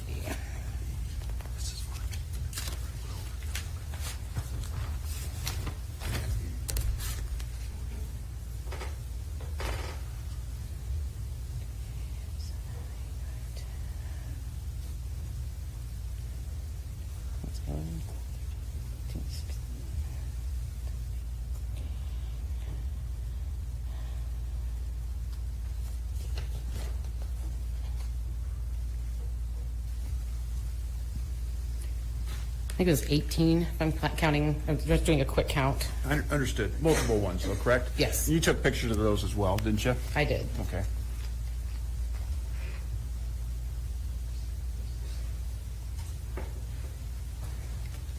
Your Honor, may I approach? I'm going to show you what's been marked, as Defendant's Exhibit D and Defendant's Exhibit E. Do a quick look at those. Okay. Taken by you or your assistant? Yes, Is that a fair and accurate depiction of what you saw as you arrived on the scene? it is. All right. Move for Defendant's D and E. No objection, Your Honor. D and E are admitted. Permission to publish? You may. Is that, essentially, both of those are pictures, one of sort of the layout of the placards of where you found spent cartridges? Is that right? It's- Defendant's Exhibit D? Yes, I believe the first one, 18, is a windshield wiper, but the rest of the placards shown have fired cartridge cases. And E is just a close-up of 6, as it's shown in E. Is that right? Yes, And you place the placards so you can say where they're fired from, or at least where they landed, right? correct.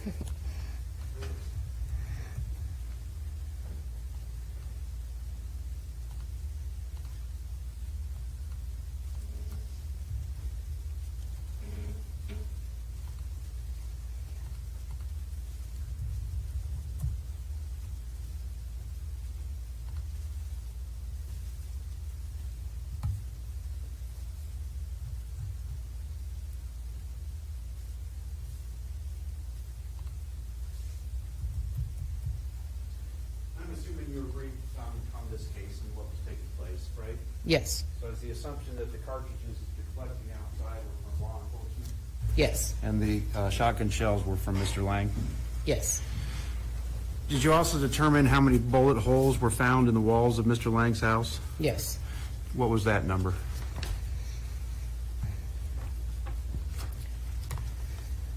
Well, I know there was 2 in the hallway between, in the basement, in the south wall. There was some that went through that, and then we apparently went through the kitchen wall and into the garage. There was some that were in the north wall in the kitchen and the north wall in the living room.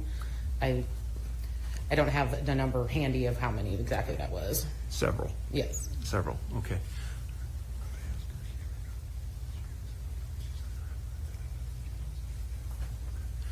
Ma'am, as part of the lab work, were you ever given any clothing or footwear collected from Mr. Lang?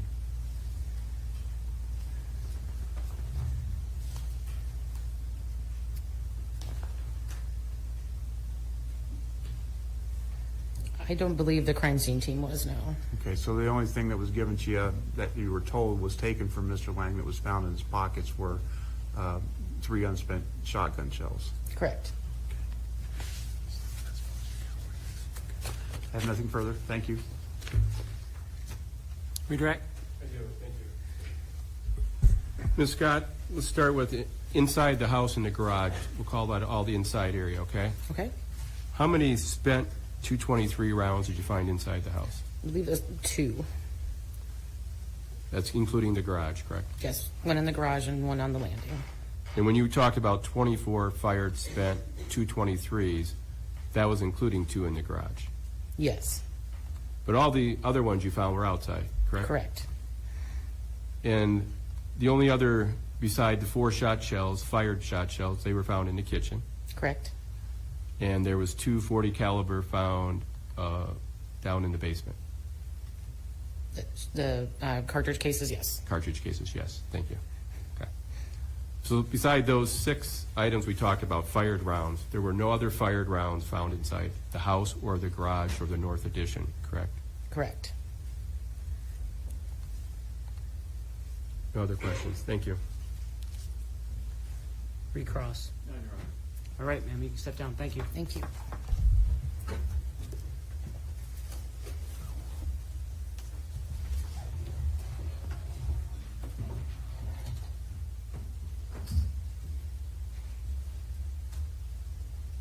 Counsel, call your next witness. Thank you. Statement called Special Agent Chris Calloway.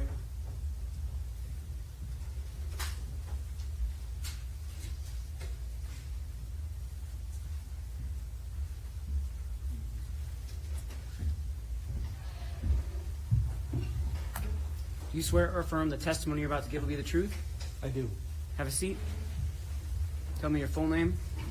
Chris Callaway, How do you spell Chris? C-H-R-A-S.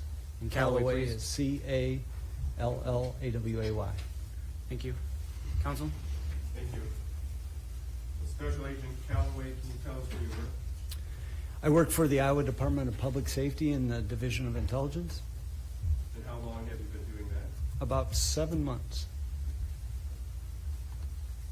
And what did you do prior to that? Prior to that, I was a DCI agent in the Major Crimes Unit out of the Mason City Field Office.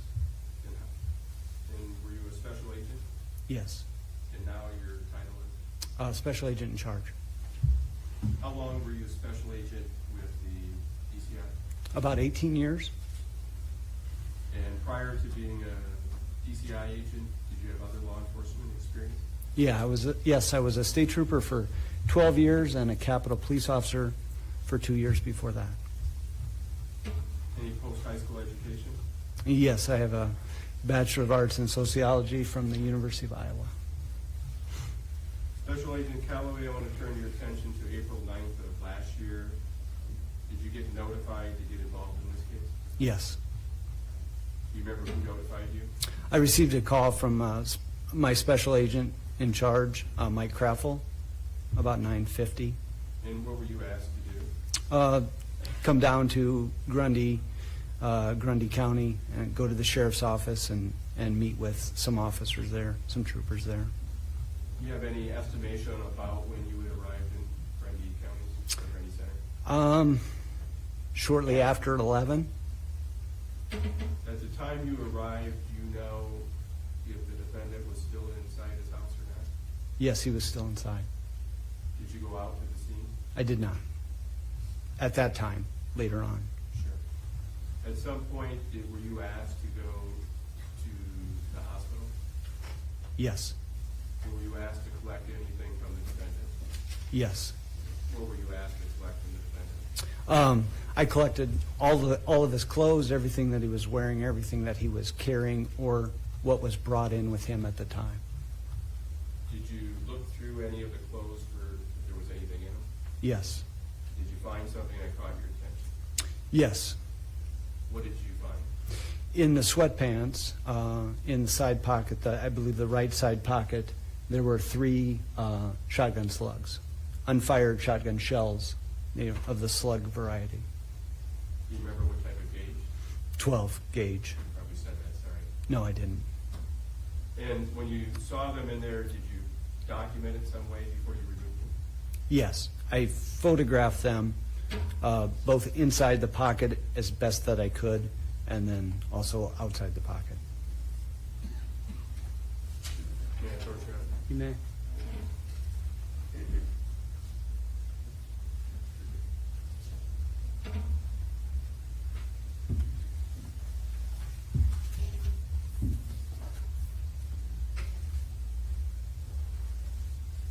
Special Agent Callaway, I've handed you 2 photographs, State's Exhibit 97 and 98. Do you recognize these?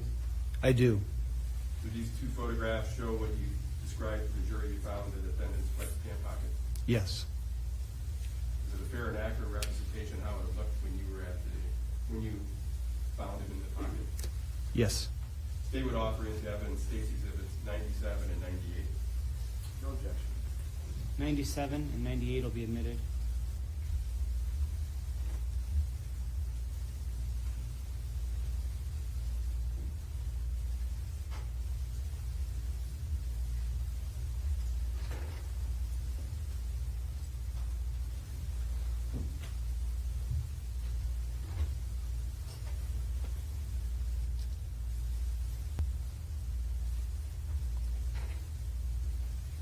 Let's start with State's Exhibit 97. Thank you. Starting with State's Exhibit 97, I'll move out of the way. Can you explain to the jury what this photograph shows? Yes, these are the the gray fleece sweatpants worn by the defendant as he came into the hospital when they were taken off by hospital staff. The yellow portion is the inside lining of the pocket, and then you can see a portion of of 2 of the shotgun shells and a pretty good shot of one of the shotgun shells. And the next photograph, I believe, will be State's Exhibit 98.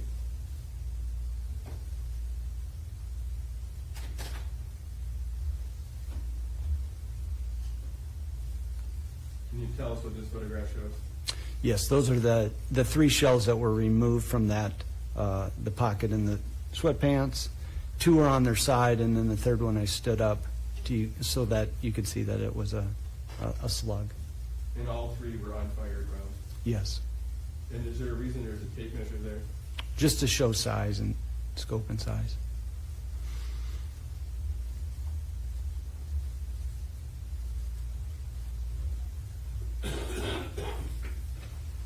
When you collected those, what did you do with them? They were placed in a evidence bag, sealed, and given to the crime scene personnel. Did you also collect anything else at the hospital from someone else? Yes. What did you collect? I collected all of Sergeant Smith's belongings. And did you turn those over to anybody? Yes. Who did you turn those over to? State Patrol. Trooper Moritz.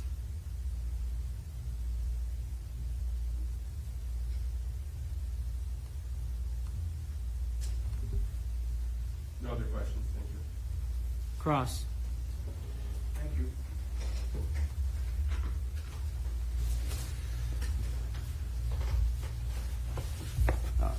You were given at least some direction as to what had happened, so you knew what to do. In other words, that there had been a shooting and that Sergeant Smith had been shot, correct? Yes. And you also knew to go to the hospital because Mr. Lang had also been shot. Is that right? I knew he was being brought in. That's all I knew at the time. Okay. He was going to be hospitalized, correct? I didn't know the status of him. It just he had was taken out of the house and they were transporting him to the hospital. Okay. And so you collected his clothes because the understanding is that's what he was wearing at the time that he was picked up by law enforcement and brought to the hospital. Yes. Okay. And when you collected his clothes, you collected, some underwear, a thermal top, is that right? Yes. Okay. Did you also collect some New Balance athletic shoes? Yes. So, or tennis shoes or whatever? Is that right? Yes. That's all I have. Thank you. Redirect. No questions. Right, you can step down. Thank you.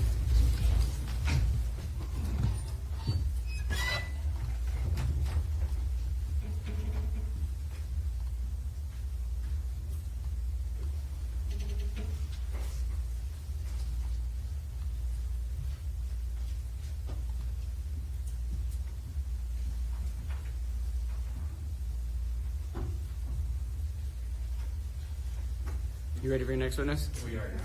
Call. The state calls Special Agent Scott Joy.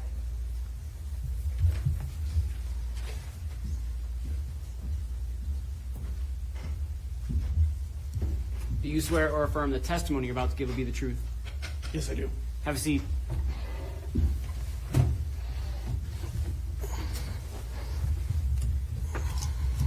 Tell us your full name. Scott Michael Eli, How do you spell your last name? E-L-Y, Thank you. How do you spell your first name? S-C-O-T. Thank you, counsel. Where are you currently employed? I am employed with the Department of Public Safety, Division of Criminal Investigation. And in what capacity? I'm a special agent with the Field Operations Major Crimes Unit out of Zone 3. And where is Zone 3? Zone 3 would be the, starting about Fort Dodge and then the northeast section of Iowa. And how long have you been in that position? Since 2000, with the special agents since about 2011, with Major Crimes Unit about 7 years. And did you have any previous law enforcement experience? Yes, I've worked at 2 other agencies before. And what were those agencies? City of New Sharon, Iowa, and Webster City. And in what capacity were you there? New Sharon, Iowa, I was actually the police chief. Webster City, I was a police officer and ended my career as a sergeant. Do you have any post-high school education? Yes, I have a police science degree through Hawkeye. It's an AAS degree. And have you been to any of the academies? Been to 2 of them. First academy would have been 2000, Iowa Law Enforcement Academy, and then in 2011, the Department of Public Safety Academy. And since that time, you also had continuing education coursework? Yes. So I'll now refer you to April 9th of last year. Were you on duty that day? I was not on duty, but we're always kind of on call. And were you contacted by a supervisor that evening? Yes, I was. What was the result of that contact with your supervisor? About 10 p.m. that night, my supervisor, Mike Craffle, calls me and advised that there was a incident in Grundy Center and was checking if I was available to respond to assist. And what did you do after that call? I got ready, got cleaned up, and headed that way. It took me just a little over an hour from getting called to be able to get on scene there. Did you have any communications with anyone while you were en route? Yes, I would have talked to my supervisor a couple more times just to understand where I'm heading to, and then he informed me that Scott Rieger, another agent, would be the case agent, and I talked to him also. And so initially you were sent out to the defendant's residence, is that correct? No, when I first got there, while I was en route, I was told to go to the hospital. And what did you do at the hospital? At the hospital, I met with the staff there, and I was asked to take photographs of Sergeant Smith in the emergency room. Do you recall when you arrived at the hospital in Grundy Center? Yes, it would have been a little after 11 p.m. I think 11:13 is, if I recall properly. And what was the purpose of taking pictures of Sergeant Smith? Just to document and preserve his condition where he is, or what it was at that time, and then to get them to the case agent for potential further use in the investigation. What did you do after that? I then, once I took pictures, I then reported to the investigation center, and I was dispatched to go to what we would call the crime scene to have a DCI presence there. And do you recall the address of the crime scene? I do recall the address. It's 305 G Avenue in Grundy Center. And do you recall about when you arrived on scene? It would have been right at midnight, so the start of the new day. What did you observe when you arrived? So the large law enforcement and first responder presence there. I had parked quite a ways away, and I walked up, and ambulance was leaving with the defendant in it, and there was just the remnants of the tactical team just getting done with the property. And what was your task, your mission? So I was tasked by Craffle, or SAC Craffle, to establish DCI presence there and to start the preservation of the crime scene itself, to identify and locate any potential evidence and make sure that that area is taped off or secured off so that it can be preserved for final collection.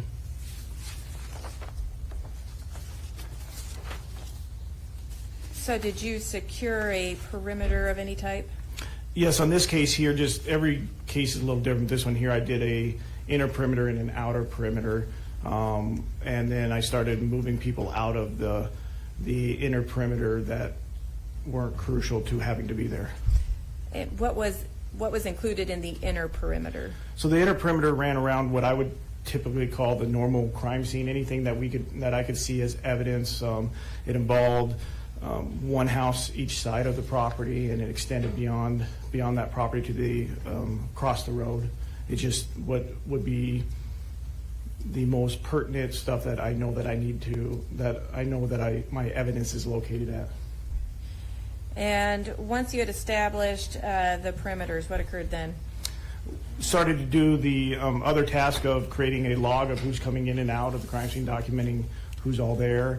Also started to just get an eye on where our evidence was at. Our crime scene team was coming, so we need to help assist them with locating where some of the evidence might be at. And then in this case here, there was also water lines were broke and a gas line was broke open, so we had to get that utility shut off to that property. Do you recall who was the crime scene team that came out? The crime scene team came from our DCI lab, and Tara Scott would have been the person I communicated with and worked with.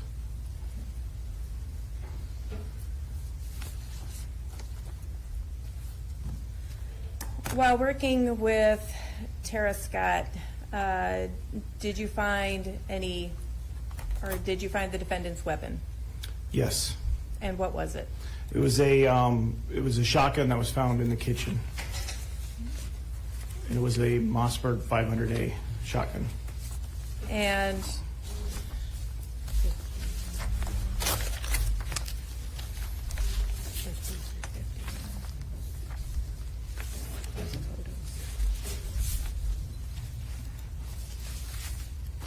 what size shells does a Mossberg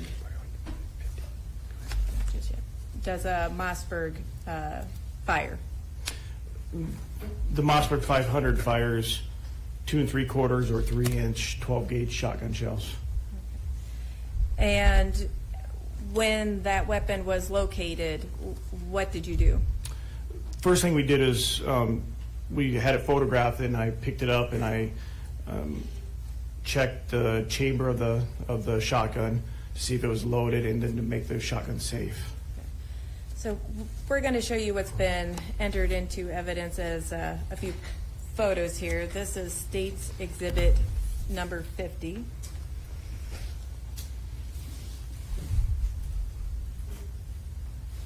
Do you recognize this photo? Yes, I do. And it's a photo of the defendant's weapon with the serial number close up, correct? That is what the picture is, yes. And can you read the serial number, or do you recall the serial number? I do not recall the serial number exactly, but I can read it from here. It's J as in John 883811, I believe.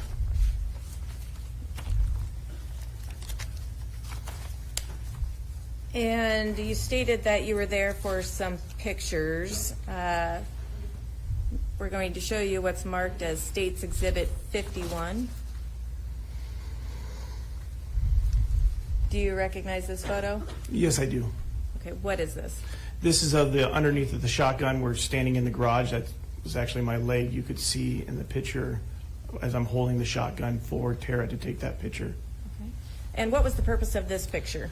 Well, you can see there the magazine tube runs on the bottom of the shotgun, and you can see the brass from a 12-gauge shotgun shell in the magazine tube. And right now, can you, do you have a laser pointer there? Yes, I do. Can you circle that on the exhibit? So it would be the brass that you see right where my pointer's at, and then this is the magazine tube here. Okay.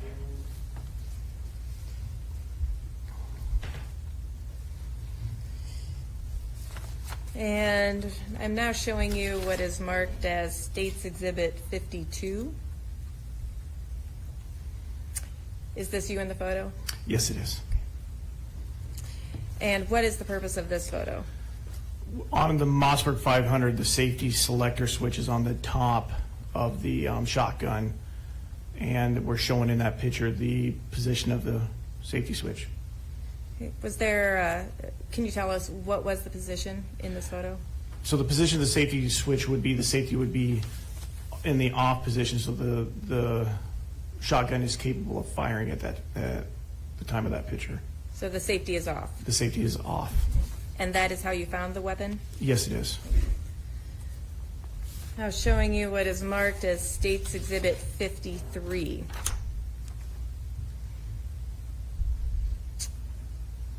what is the purpose of this photo? Again, this is me in the photograph, and I'm cycling the shotgun, pulling the action back, which is exposing a shotgun shell in the chamber of the shotgun. And so this is a round that has not yet been fired. That is correct. It is unfired. And lastly, showing you what is marked as States Exhibit 54. Were you present when this was taken? Yes, I was. I'm assuming one of those feet are mine. I believe it's the one right at the top right there. And what was the purpose of this photo? This is after we cleared the shotgun and showing the 3 shotgun shells that came out of the shotgun, and we put them right next to the shotgun in an overview picture of after securing the shotgun. When you cleared the gun, the shotgun, how many shells did you find in it? There was a total of 3 shotgun shells. And where were they located? 2 of them were in the magazine tube and 1 was in the chamber. And these were all unfired rounds? All 3 of them were unfired.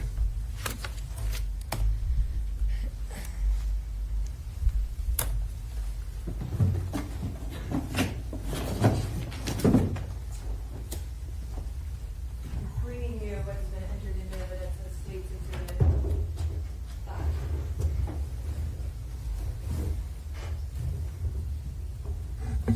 Is this the gun?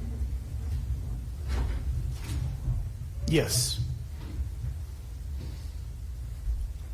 Could you demonstrate for the jury how you cleared that weapon? Yes, I can. Do you have gloves with you? Yes, I do. Of course you do.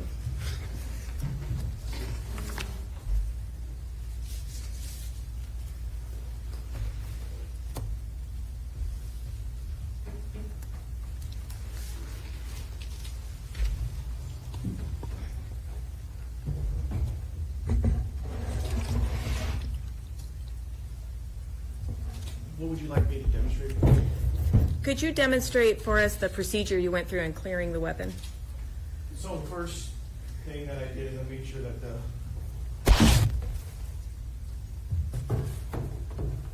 I checked the safety status. The safety status, this is in the status of safety's on, so the firearm won't fire.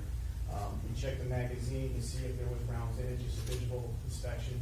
And then this one here is, because of the zip tie, I can't cycle the action of the shotgun, but the action would have been forward, closing the chamber. There's a chamber release button right behind the trigger. It would have pushed the chamber release button, sliding the action back, exposing the round of the chamber, clearing that round. And I apologize, right before that, we would have cleared the chamber or the magazine tube first by dropping the rounds out of it. And then we would have pulled the chamber back, or the action back, exposing the chamber and clearing the round out of there. Once both rounds, or all rounds are out, you do a visual and physical inspection. You just stick your finger, if you put your finger in the chamber, there's nothing there. And you can visually see there's nothing there. And the firearms render safe at that time. Thank you.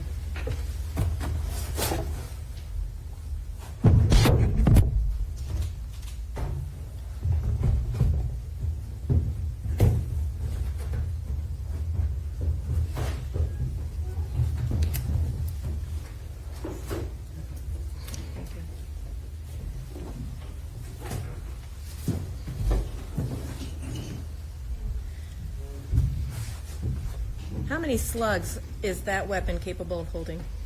So that Mossberg 500 in that specific arrangement would be capable of holding 5 shotgun shells in the magazine and 1 in the chamber.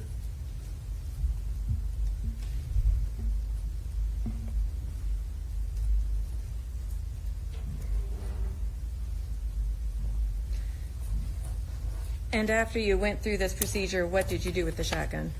The shotgun would have been turned over to Tara Scott for packaging and securing. I would have most likely assisted them with putting it in the box and securing it to the box. And packaging it for transportation back to the DCI lab.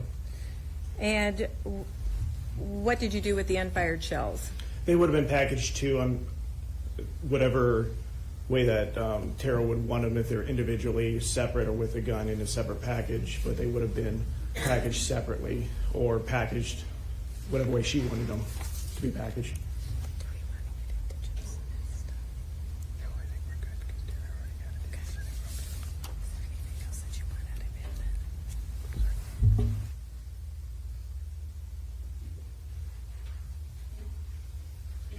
Thank you, Special Agent Levi. No further questions. Cross. Your Honor, we have none. All right, you can step down. Stay prepared to call the next witness. Your Honor, that concludes our witnesses for today. Our next witness is not scheduled until 9 o'clock tomorrow. All right, ladies and gentlemen, often in trials, one of two things. As I kind of mentioned before when I was talking about the fact that when I tell you about breaks and things, it's my best guess. Subpoenaing and summoning witnesses in to appear is counsel's best guess.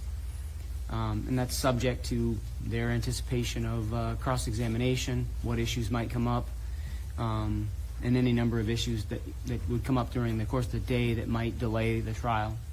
And so often we end up with sometimes a dozen witnesses stacked up in the hallway waiting to, as we're backed up, or the alternative, as we're experiencing now, we get done a little earlier.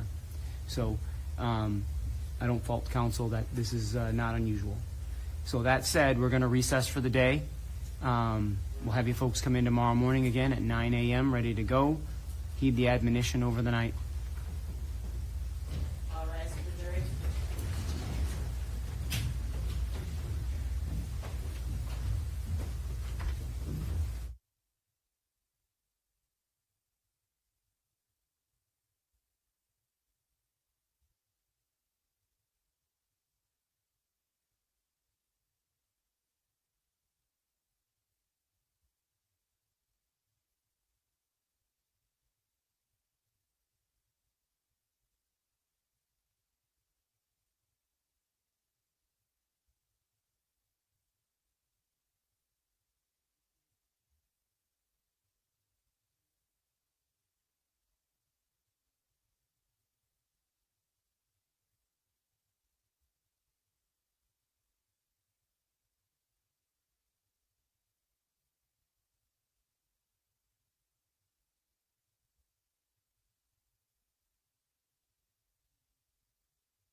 Well, Special Counsel John Durham has copped a small win today after a judge ruled in favour of reviewing concealed documents that had previously been withheld.